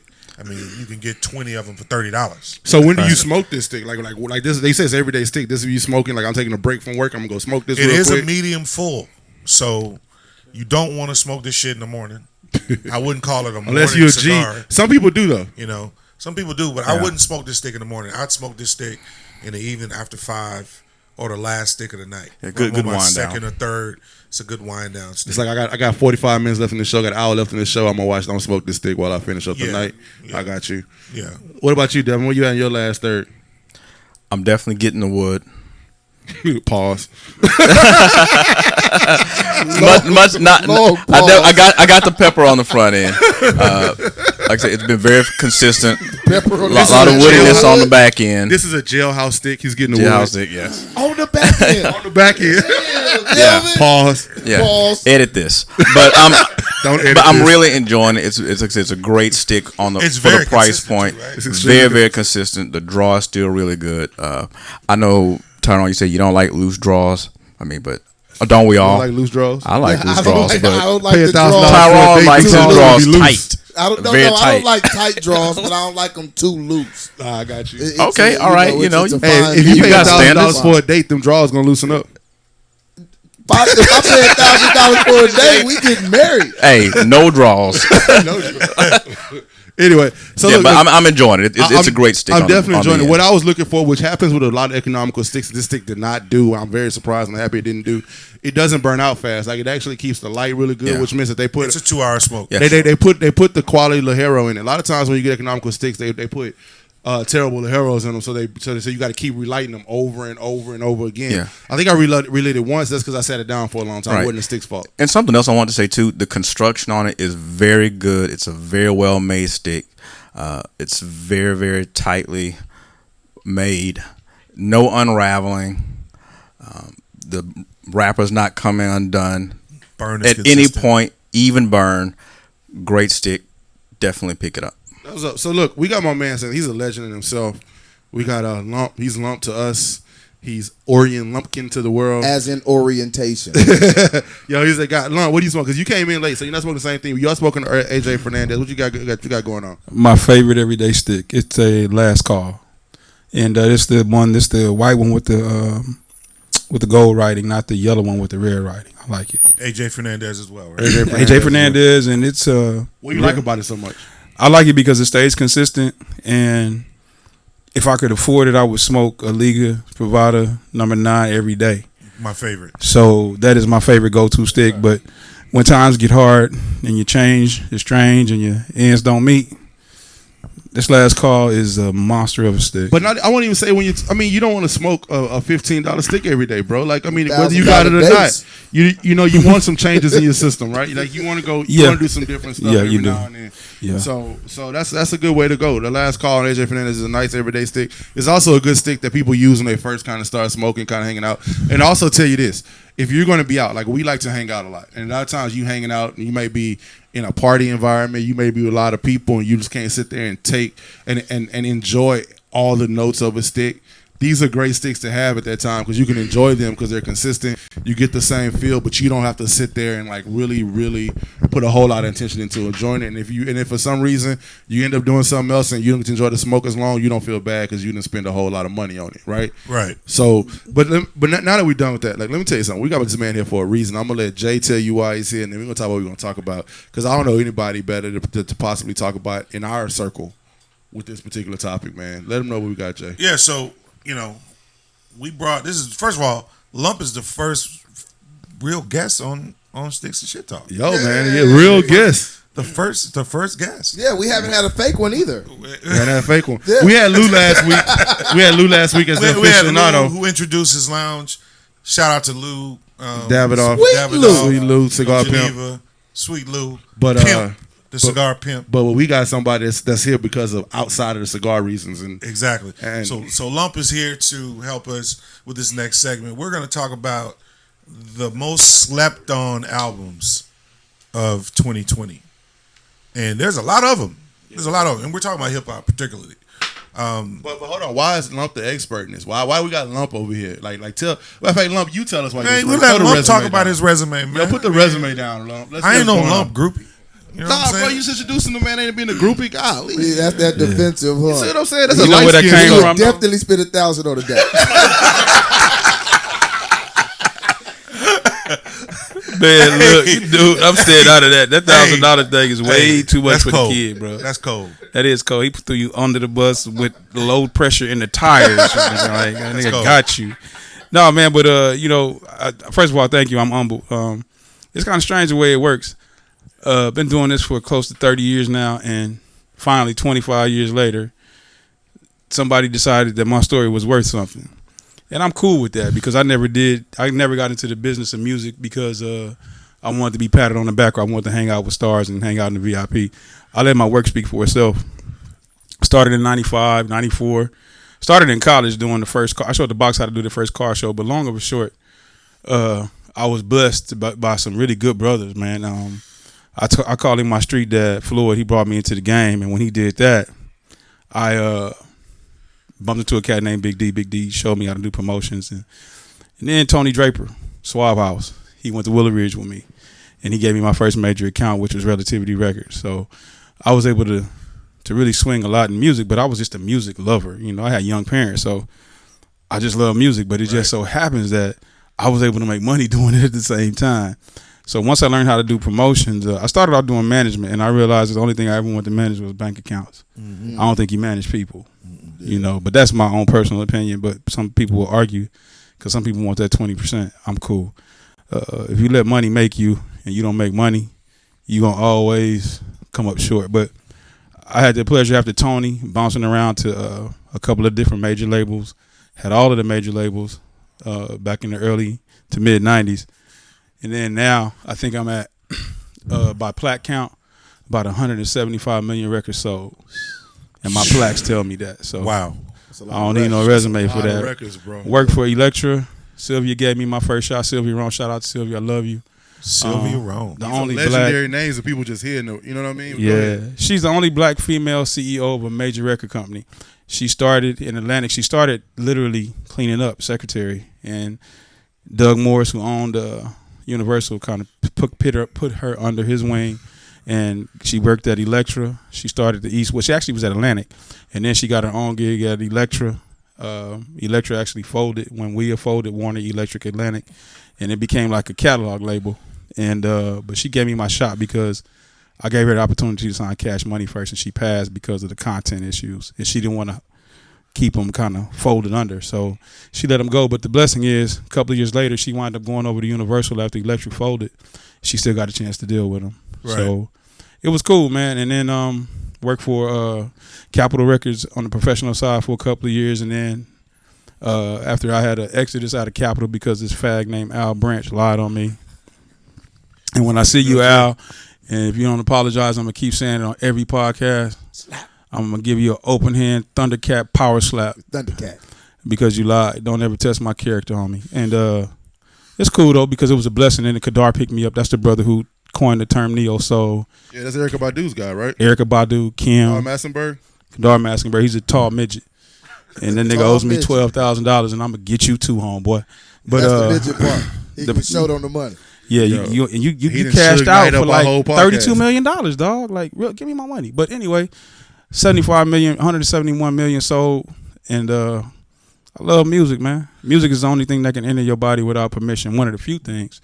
So you have to be careful with the filter that you put on. Before we actually get into the content for this segment, in this era of internet, right, and artists being more responsible for their own careers than any part in history, where do you see the role you played advancing to on the street teams and things? Do you think that's still like as relevant to breaking new artists as it was back then when you started? Yeah, internet is just a tool. If I'd have had that tool a couple years ago, I probably would be here sitting here talking to y'all. But right. God's all different. But my point is, I think that it's just a tool. And what COVID has shown us is this. Have you guys noticed that the artists don't flash that money on the internet anymore? Everything for sale. Right. But not only that, is everything for sale. Some stuff are up for auction. Oh, yeah.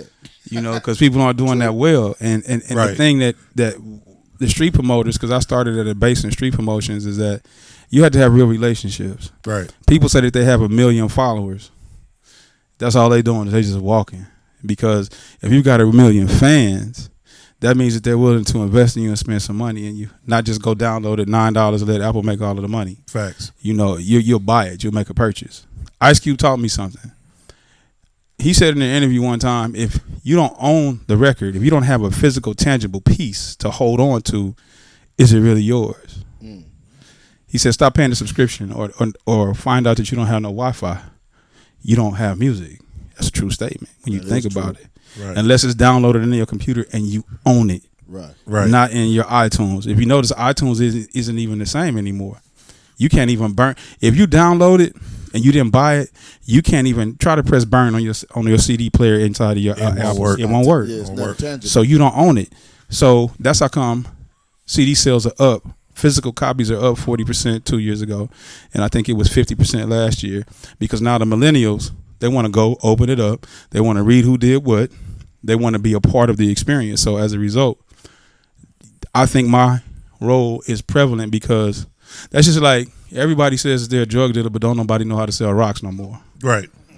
You know what I'm saying? They just selling keys. No, stop lying, because you guys wouldn't be broke selling your stuff. Right. So I think now at this point, what happens is, I need to show you how to sell your record again. Right. You make it. Most of the artists think that, okay, my job is done.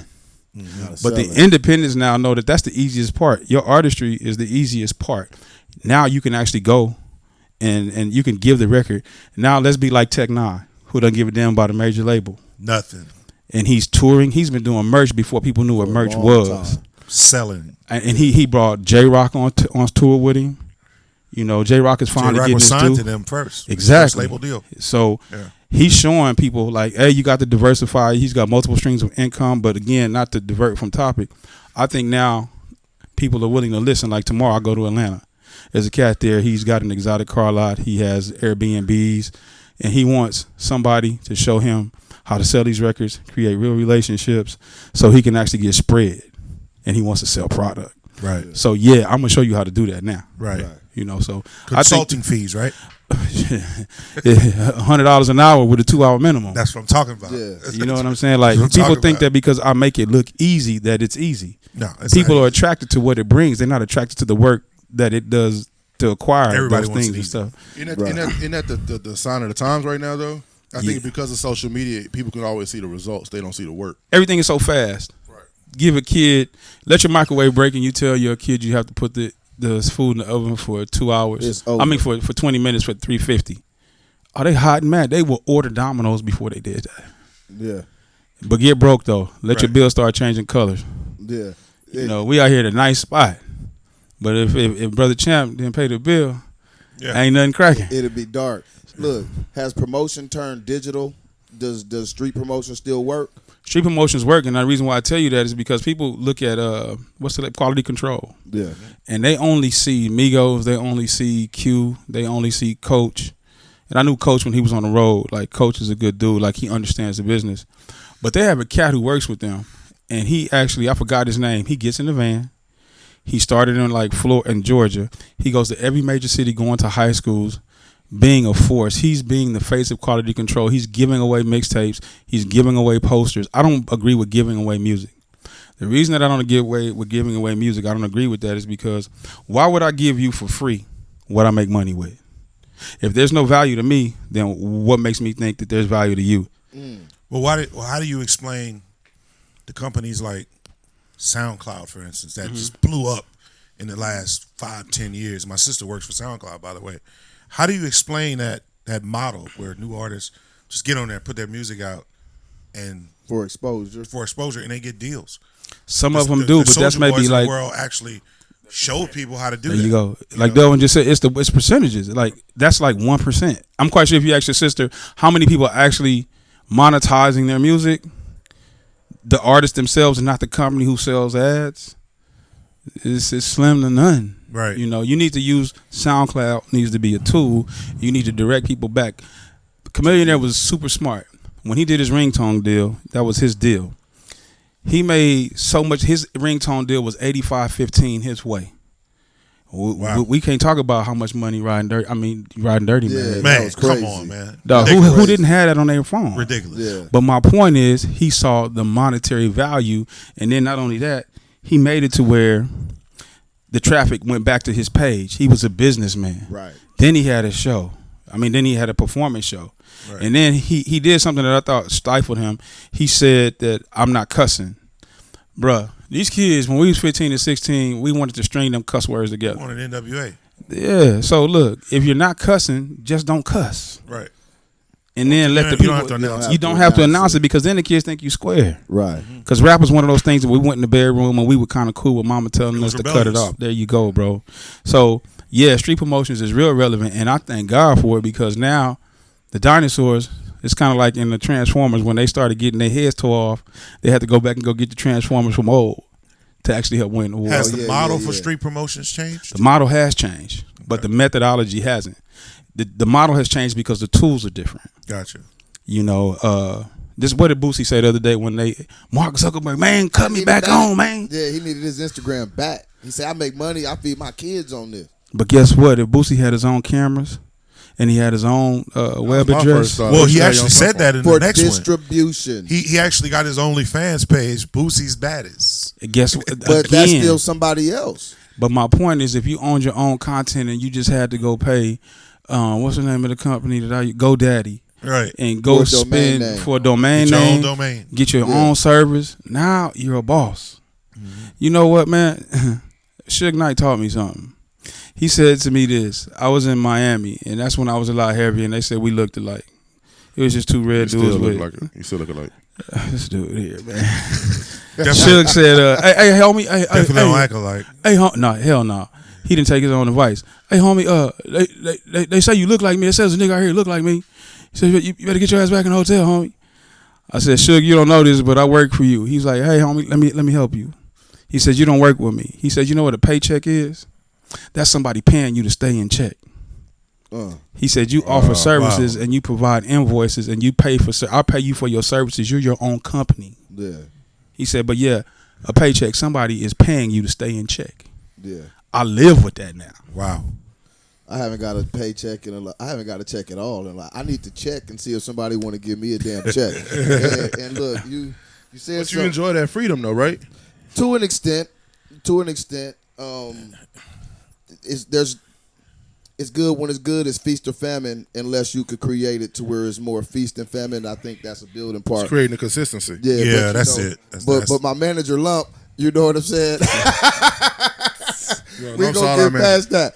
I'm gonna manage everything around this joint. So let's get to what we're talking about, man. Like Lump, you seen hip hop go through all the phases, man. You Transformation after transformation. I mean, 94, 95, we had everything from Public Enemy to Ice Cube to Two Live Crew, Arrested Development. You had a little bit of everything. Bahama did everything, right? Craig Mack, Everything. Fugees. Biggie was on his way up. Tupac was about to hit. Yeah. You know, it was that time. Snoop was just dropping. Scarface. Like 94, 95. And now we're at the WAP. We're at J. Cole. We had Kendrick Lamar, man. The evolution of music to this point, the evolution of hip hop particularly, to this point has gone through lots of peaks and valleys and a lot of different things. And what's your perspective on what we have right now? Like 2020, the music, the albums, where are we at right now? There's no excuse for you not to be able to make money. None. The guys who are making money or the guys who are maintaining through the midst of this pandemic, I call it a famine. The cats who are eating in the famine are the cats who are true artists. The artists who are going to stay here, the artists who have worked on their shows, the artists who have worked on merchandising, the artists who have worked on securing real relationships. Those are the artists who aren't struggling right now. Those are the artists who are still remaining consistent. Like J. Cole said a couple of years ago. Didn't he say he wasn't doing no more features? Yeah. Yeah, I think he did. It did kind of change, but I think he was angry. He was upset or something. But my point is, he really didn't need them.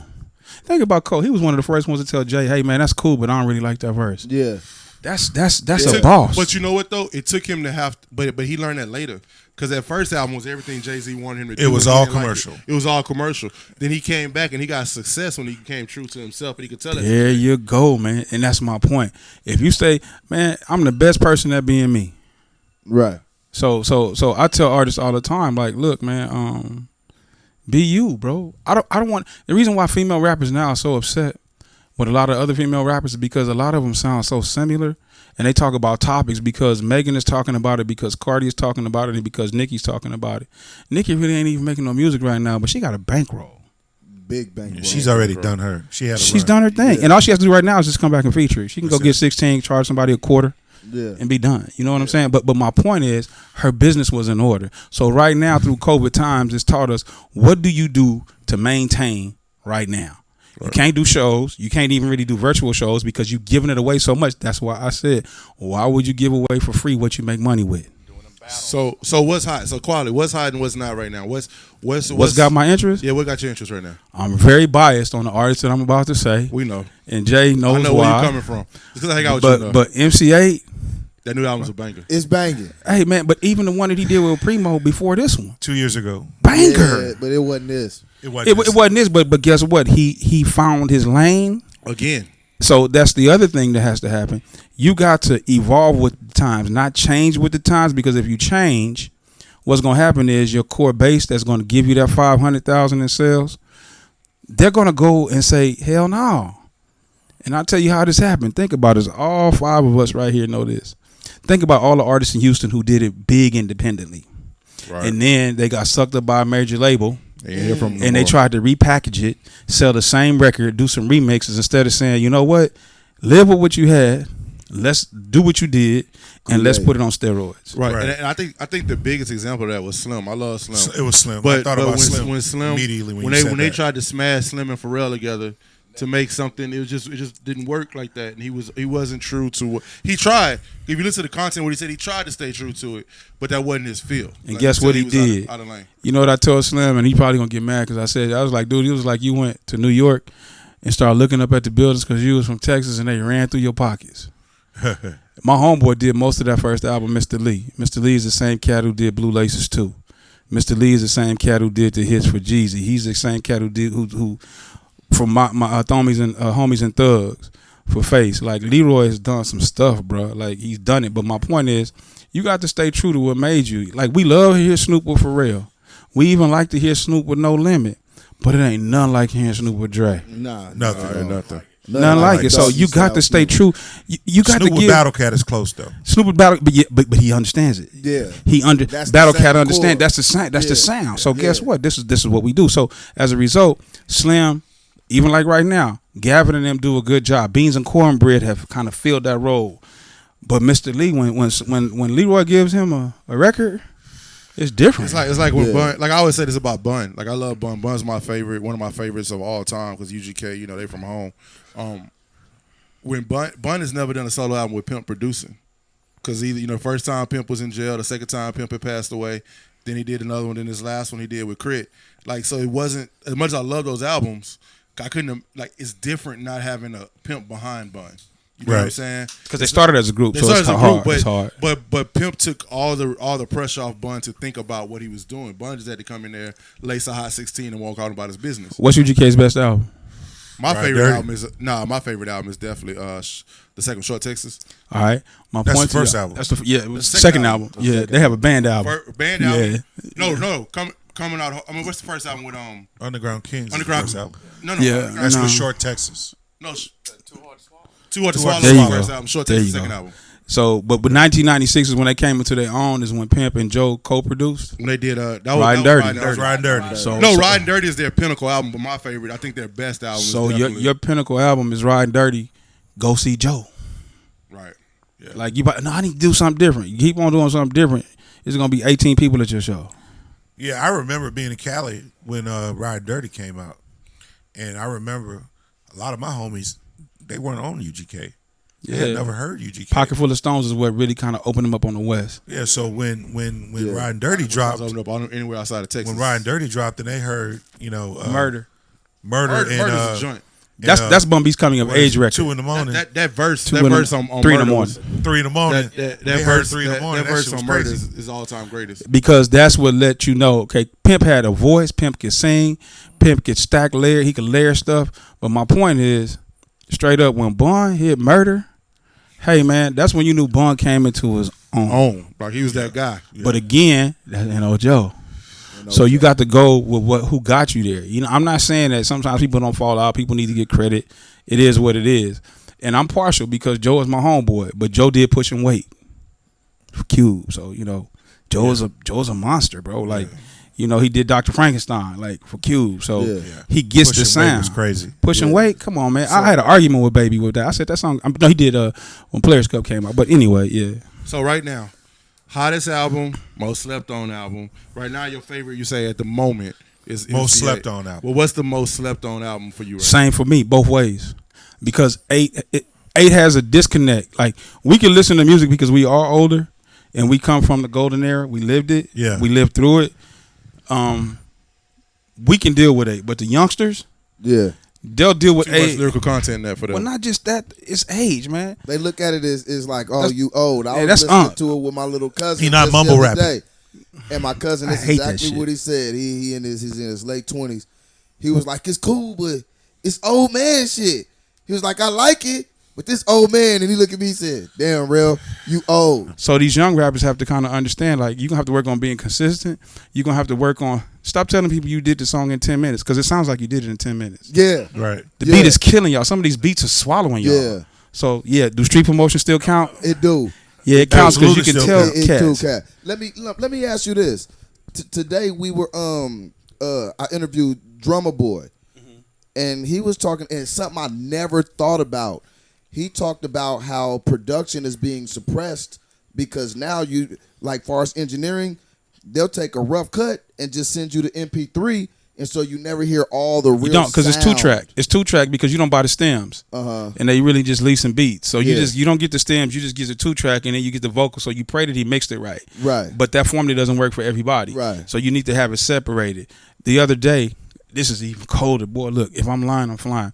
I'm on a Zoom call with all of the other street team cats. Tell you how street team You cats. were with us. It was us Stogies. You sitting with us. Exactly. Oh, yeah, and yeah, I was on there with Sha Money. Yeah. Sha Money is the Sha 50 Money Cent. XL. Yeah. Sha Money, I didn't know Sha Money did 2 tracks on Emeritus. Like, that blew my mind. I was like, That goes to show you I stopped reading the liner notes. That's why I tell people I love music, and I fell out of love with it. I ain't like it no more. Yeah. I ain't gonna say I fell out of love with it. I fell out of like with it. But then I was able to hook Face and Sha Money up. Y'all heard him. He's like, man, I got a special folder for Face. Yeah. Face called me the next day, and Sha called me the next day. Thank you, man. He said, Lump, buddy got some heat. That's why this is what makes me excited about hip hop. To be able to be in that part of the story, to be the crazy. spook who sat by the door, make the connection. Put those things together, and it watch ain't about flourish. money, man. Watch it, man. Just watching Bruh, it. I'm praying that God blesses Face with long life. I'm praying that He blesses him to hurry up and not hurry up. It's kind of like hurry up and wait, like they used to tell us. Well, the at last railroad. album was 2015, man. We need some new faces. Yeah. Yeah, man. And you know what, And bro? I still listen to it almost Still every listen to day. it. Listen to all face stuff to this Dog, day. when I took the pictures for that album cover, he tricked me. He said, hey, man, I need some pictures on the inside of my album cover. I said, cool. He said, just go to the hood, take shots that you think I'm going to like. I'm going to see what you got. And I was like, nigga, I got it. So I went to go snap the pictures, and then a month later, he hit me back. He was like, hey, man, look at the inside of the liners. And I opened it up, and it said deeply rooted, and I saw my picture. Wow. I was like a fanboy. I was like, nigga, you used my picture for the cover? I said, I should have charged you more, nigga. Like, Hey, yeah. man. How did you get into the photography, man? You got to think, every time the record labels used to pay us by what they saw. New York, we couldn't travel. We didn't really have it. I was on LL 2.0 when I started in the business. DJ Lump at AOL.com. So we had to document it and send it in. There you go. Dial up. And that's how we had to send pictures in. So my photography came in because my dad gave me my aunt's Canon AE1 program. I learned how to develop pictures and take pictures on a regular format camera, 35 millimeter.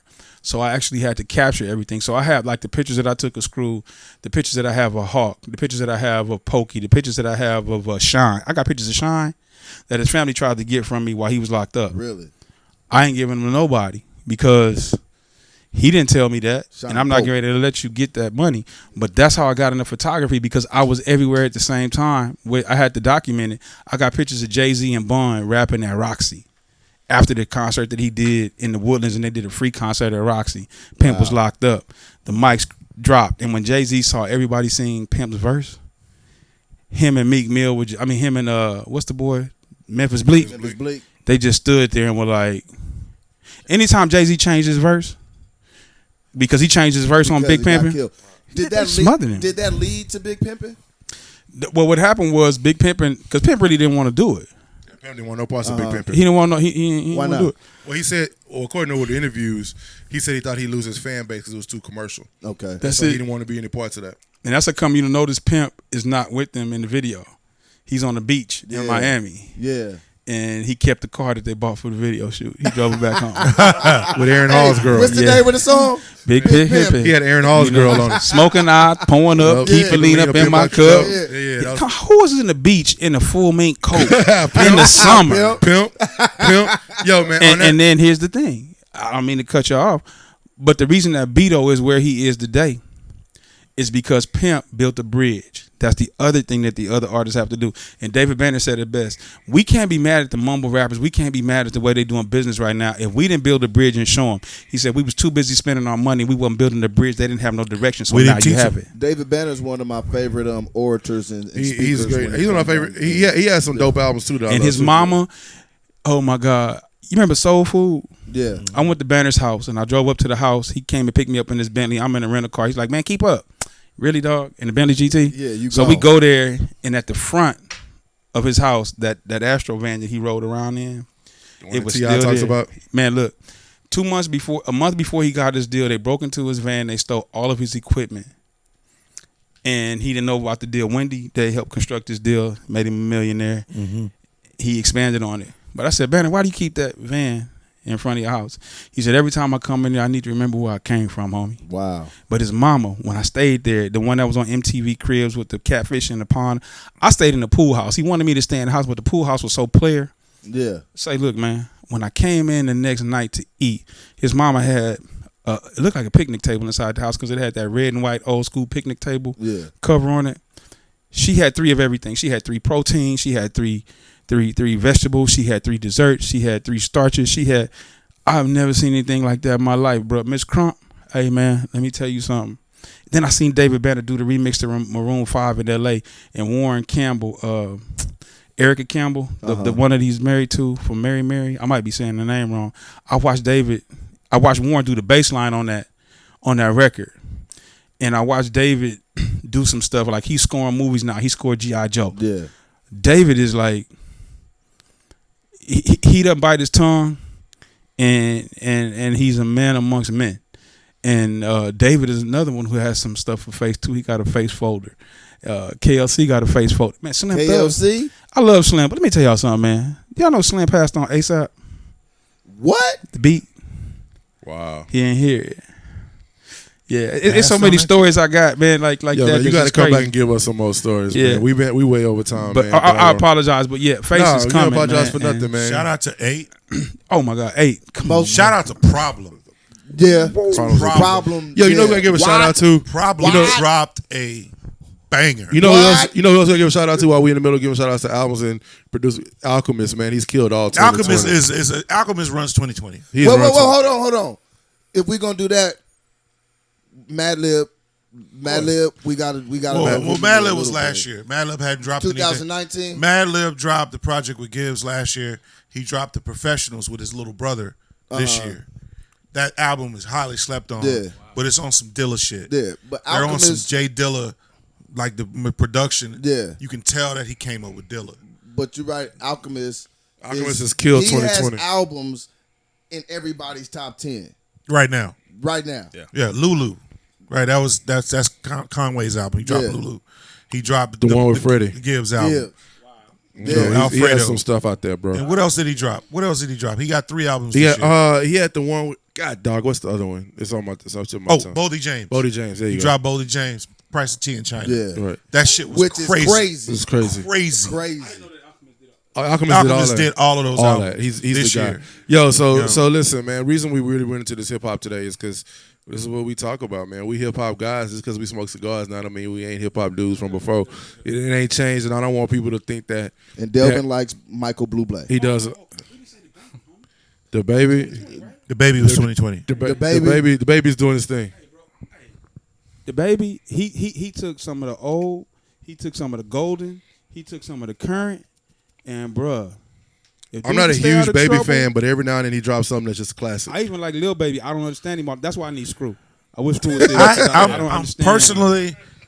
personally not a fan of the baby's albums. Nah, but he I does. like the baby's artistry. features. Like he's a dope rapper. like that one he did. But I on- think the songs that he puts on his albums, they don't showcase enough of his abilities. You know why though? I'm gonna tell you why. He's used to doing everything himself, and because it's giving him a level of success, I don't think he's willing to let somebody come in. And then Arnold Taylor, who owns SMG, he started off doing street team stuff and ventured into radio with Lester Pace. Arnold comes from the street team side, so you're right when you think about it. He literally what's behind me, homie? Just some water, bro. You all right? Yeah, because I'm telling you, y'all gonna see a big dude sprint. You a gangster? Your shirt say you a gangster though. Yeah, gangsters know how to. I'm gonna tell the story. I'm gonna tell the story, homie.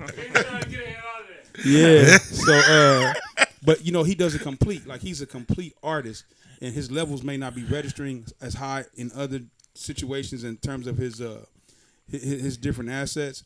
But watch him. I guarantee you, on his next album, he'll get a little bit better. He'll get more focused, and he'll begin to look at those things because he knows how to perform.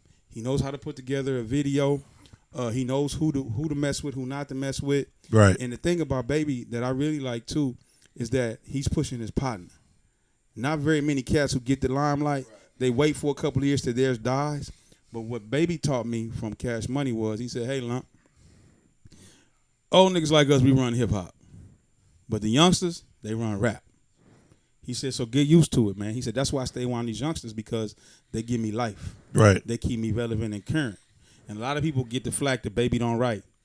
I'm telling y'all right now, I've seen Brian write. I think Baby of Cash Money, man. Like I ain't gonna lie to you. People say he's terrible. I actually like Baby. I ain't gonna lie to you. I do too. I just don't like his mathematics and his division. Yeah, no, that ain't. I'm talking about pure artistry on the album. I like this. The album, like Father Like Son album he did with Wayne was fire. Like I don't, you know what I'm saying? He knows. Always strapped. He's very. Yeah, because I don't know if it's fire without Wayne, but the big timers out. Because Baby just stays in his lane. He's very simple, and he stays in his lane. That boy? Another short story. What happened to that boy with the clips? They loaded on the original video. They loaded the film in backwards. So what we see now is the second video.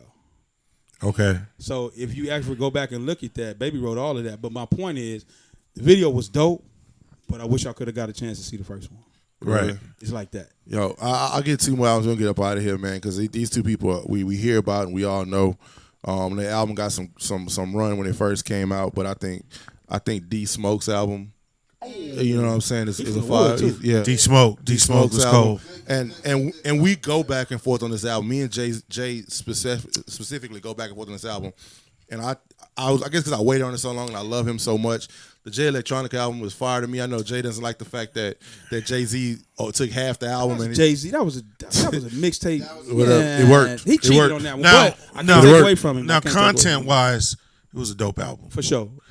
But I would have preferred not. I agree. I think we all wanted to hear more every song. But I think Jay-Z just got tired of him sitting around on stuff and was like, "Yo, man, I think he did push it because he was sitting around for 10 years. He was like, "Yo, man, you got to do something, bro." You know what I'm saying? And that's that Erykah Badu, boy. But she got a whoop. Is it still in my rotation? No. That's not a push. It's not still in my rotation. Jay-Z put Jay Electronica in the car with him and drove him to the finish line. Right. He's like, "Yo, I'm tired of this, y'all. You ain't gonna finish it. I'll finish it. We'll get this done." And I agree with you. Hey, I'm a tread lightly with Jay Electronica because I seen him do some things. He's a New Orleans cat. Hey man, that boy right there got some 1-2s on him, bro. It's a dope project. It is a dope project. After but all it doesn't have any staying power. After all that anticipation, you were expecting Jay Electronica to hear more of Jay Electronica. Jay Electronica is one of my favorite MCs. Absolutely. I'm guess what's talking gonna happen, Exhibit though? A, Exhibit B. He'll come. You said Exhibit 2. That's another one who got some heat coming. Exhibit. But I think on this next project. Oh, by the way, Exhibit just signed a new contract with Dre. That right there, look, Dre opens up a folder for Exhibit that he don't open up for nobody. Exhibit hard. And y'all, remember the Golden State Warriors back in the day. Terry T, which is King T from LA, but you know he has a Houston tie. Fondren Grayscape that everybody talks about. They talk about Rainbow. K-Tron knows this. That Fondren Grayscape, Terry T was the DJ there. King T. King T don't get enough credit to me. I don't know who's making H tracks right now. Because I you didn't read the line. I haven't exactly. I used to I still got my CDs from back in the day. That was the best part. I got all my CDs right now. And that was the best part of a new CD is look at pulling the out liners and all my discs that I bought when I was a kid. But whoever is recreating that CMW sound, salute to them. I don't know who them guys I think are. Slip is actually helping. He's got to be because there's no way in the world that he could be doing these. But you know what I really want to see, bro? God, like God bless and spare, because B's and C's connect. I want to see 8 and Quick do an album and then bring all the other affiliated folks. Bro, that would be bananas. Now that right there, because you know, Face and Quick were working. You know, they did the tours. Them left-handed jokers are getting ready. Look, you know, both of them left-handed. Right. Manny Fresh is left-handed, but Quick and Face are both left-handed. They say left-handed people, your right side of your brain controls your left side of your body. Your left side of your brain controls the right side of your body. So they say left-handed people are the only ones in their right mind. But that's crazy because left-handed people are, Creative as shit. but they're retarded. Hey, yo, so look, hold up, man. We talk all night. No, That's a nigga you don't trust. You don't trust him. The nigga who shoot with both hands, yo. you don't trust him. So look, man, yo, man, you know, we gotta wrap this up. Look, man, yo, man, I appreciate you coming through, man, Thank you. sharing all the knowledge. And listen, this is a conversation we have with him all the time. We sit and we'll smoke 2 and 3 sticks talking to him about this same stuff. This is going for 3-4 hours, and we could Thank do you, it, but Champ. we not. But Thank yo, you, man, Champ. Thank you, K-Tron. Thank y'all. man, we appreciate you coming out, taking the Appreciate you drive coming all out, the man. way to Chop the it up side of with us, town. man. So is it unanimous? Is 8 the most slept on album? I can't say it's most up on it because it's only been out a week and a half. Or No, 2 it weeks. hasn't. No, it hasn't been. It's been out for months. Then definitely Came out in April. Then it definitely is because I know I ain't get on it for 2 weeks Exactly. ago. So I definitely yo, And there was no double albums. The last double album that dropped that had that much heat Quality content. was Games. Documentary Yeah, 2. Documentary And 2.0. before that was Tupac and Biggie. right. So we haven't had a double album drop. But let's understand they cheat was when they do that. doubles. Because you can go gold, you can go platinum by only selling 500,000 records simply because 2 10-song albums, Kind of 2 albums every time they buy it. there you go. Right. So Well, I mean, you can pay get twice the platinum. price, so it should. Right. So, Yeah. but anyway, yo, man, we're going to have more hip hop for you throughout the podcast. It's something that we talk about, we love. We try to figure out how to put it in here. We want to make sure it's quality when we do it, not just sit here talking about anything. And we couldn't do it no better than start it off with Lump. Lump, we got to get a call in the face. We got to get Face out here, bro. Man, I can call him right Yeah, now. I know you can. Don't worry about that right now. Hey, man. He probably in the studio. Go get MC8 official. Go get all the albums we talked about. Go get them all. Go get all the people that he talked about, all the local rappers that are the underground people that Lump talked about. You may have heard, you may not have heard. Go back and listen, man, and expand your ears. And if you Spody, God made me. if you're an artist, he just dropped Ozzy. a bunch of dimes on you on how to be successful. Call him up, man. Get a hold of Lump. If you can't, you'll get his number. Go to Old Lump on Instagram, and you can get a hold to him, and we'll get it done. Look at him. He calling Face right Mozzie now. beyond Face bulletproof. need to sleep on in the studio, man, or with the babies. So we're gonna let that run. Yes, it's 1 o'clock. Ooh. Hey, that's it. That's a wrap. All right. Wrap. Well, Miles' mama, I'll see you soon, baby. Keep my dinner warm.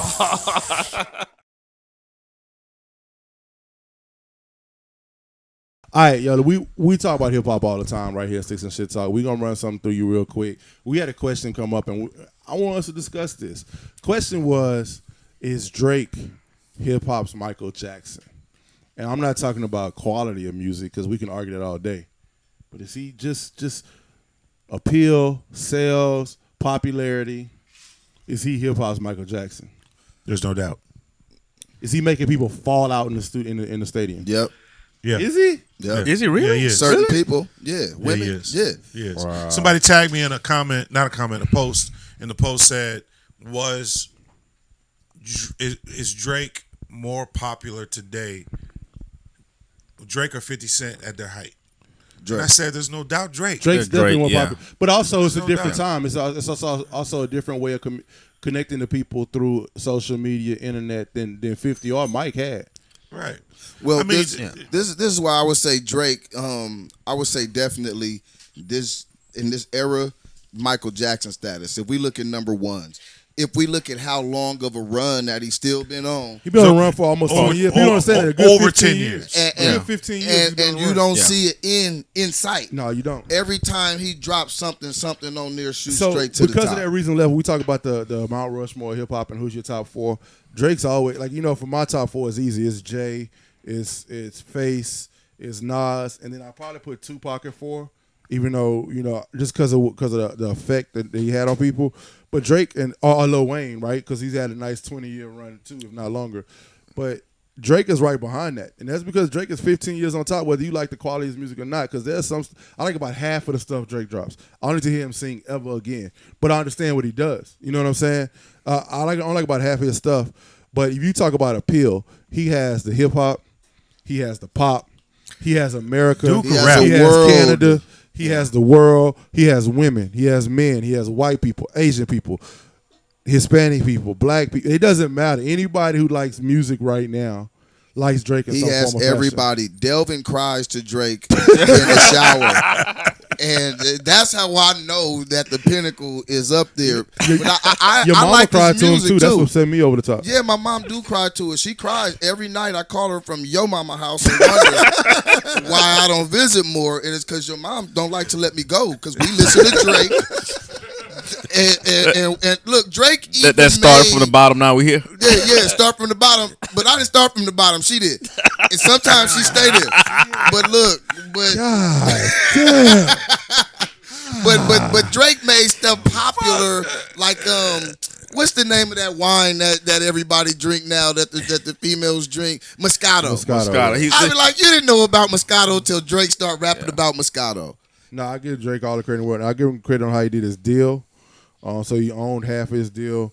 The other half was split up. I give him credit on that. But right now is a pinnacle moment for Drake because he's an independent artist now.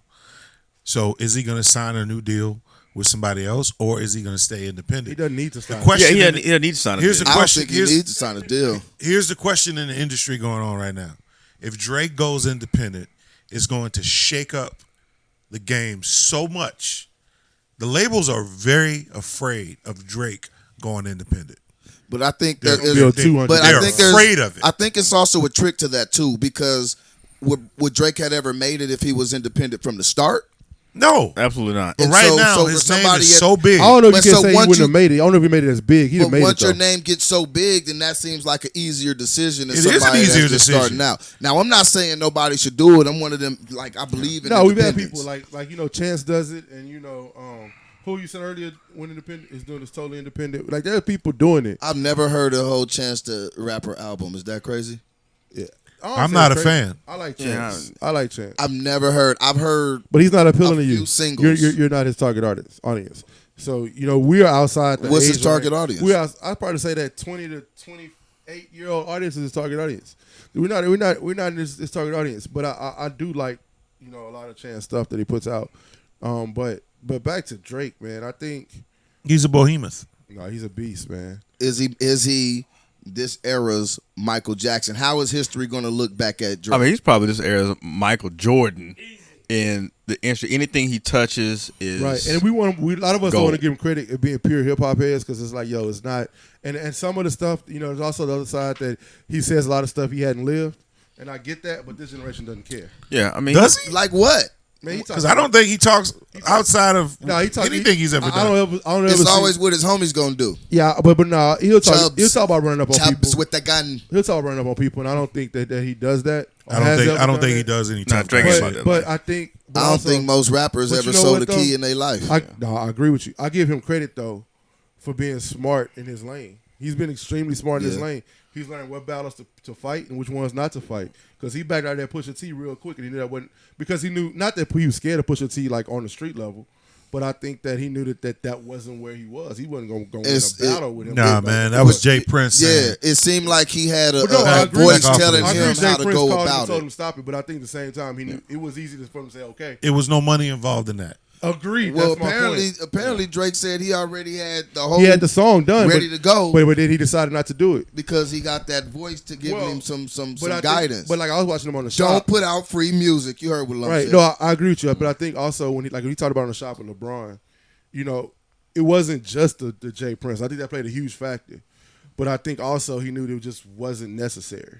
And it was very easy for Jay Prince to say that when Jay Prince called him, like, all right, you're right. Because I think in his head, he already knew that it probably wasn't totally the best move anyway. You know what I'm saying? Right. So I You give him think he credit. would have lost the battle? I don't think about losing a battle. I just think push. it wasn't beneficial. Like, how is it beneficial to do? As much as I love Push, I love Always Push. beneficial. No, it's not. It's beneficial to it would culture. it would benefit the culture and it would benefit Pusha T more than it would have benefited him. True. You know what I'm saying? Because True. as much as I love Pusha T, and we all listen to Pusha and we love Pusha. His Pusha album does sales would not change. he Win, would lose, or right, draw. right. It wouldn't have been to the masses. Like it would have put Pusha T to the masses. His album but sales would have went up. Pusha T's album Yeah, sales would have went up, yeah. but Drake's wouldn't have done anything. Right. But Right. Pusha T, if he would have lost, I don't think it would have done It anything. wouldn't have hurt Pusha T either. To your point. right. Right. So it was no win. It was a lose for him, regardless. Yeah. And so Who you you know, I think, give D? him credit.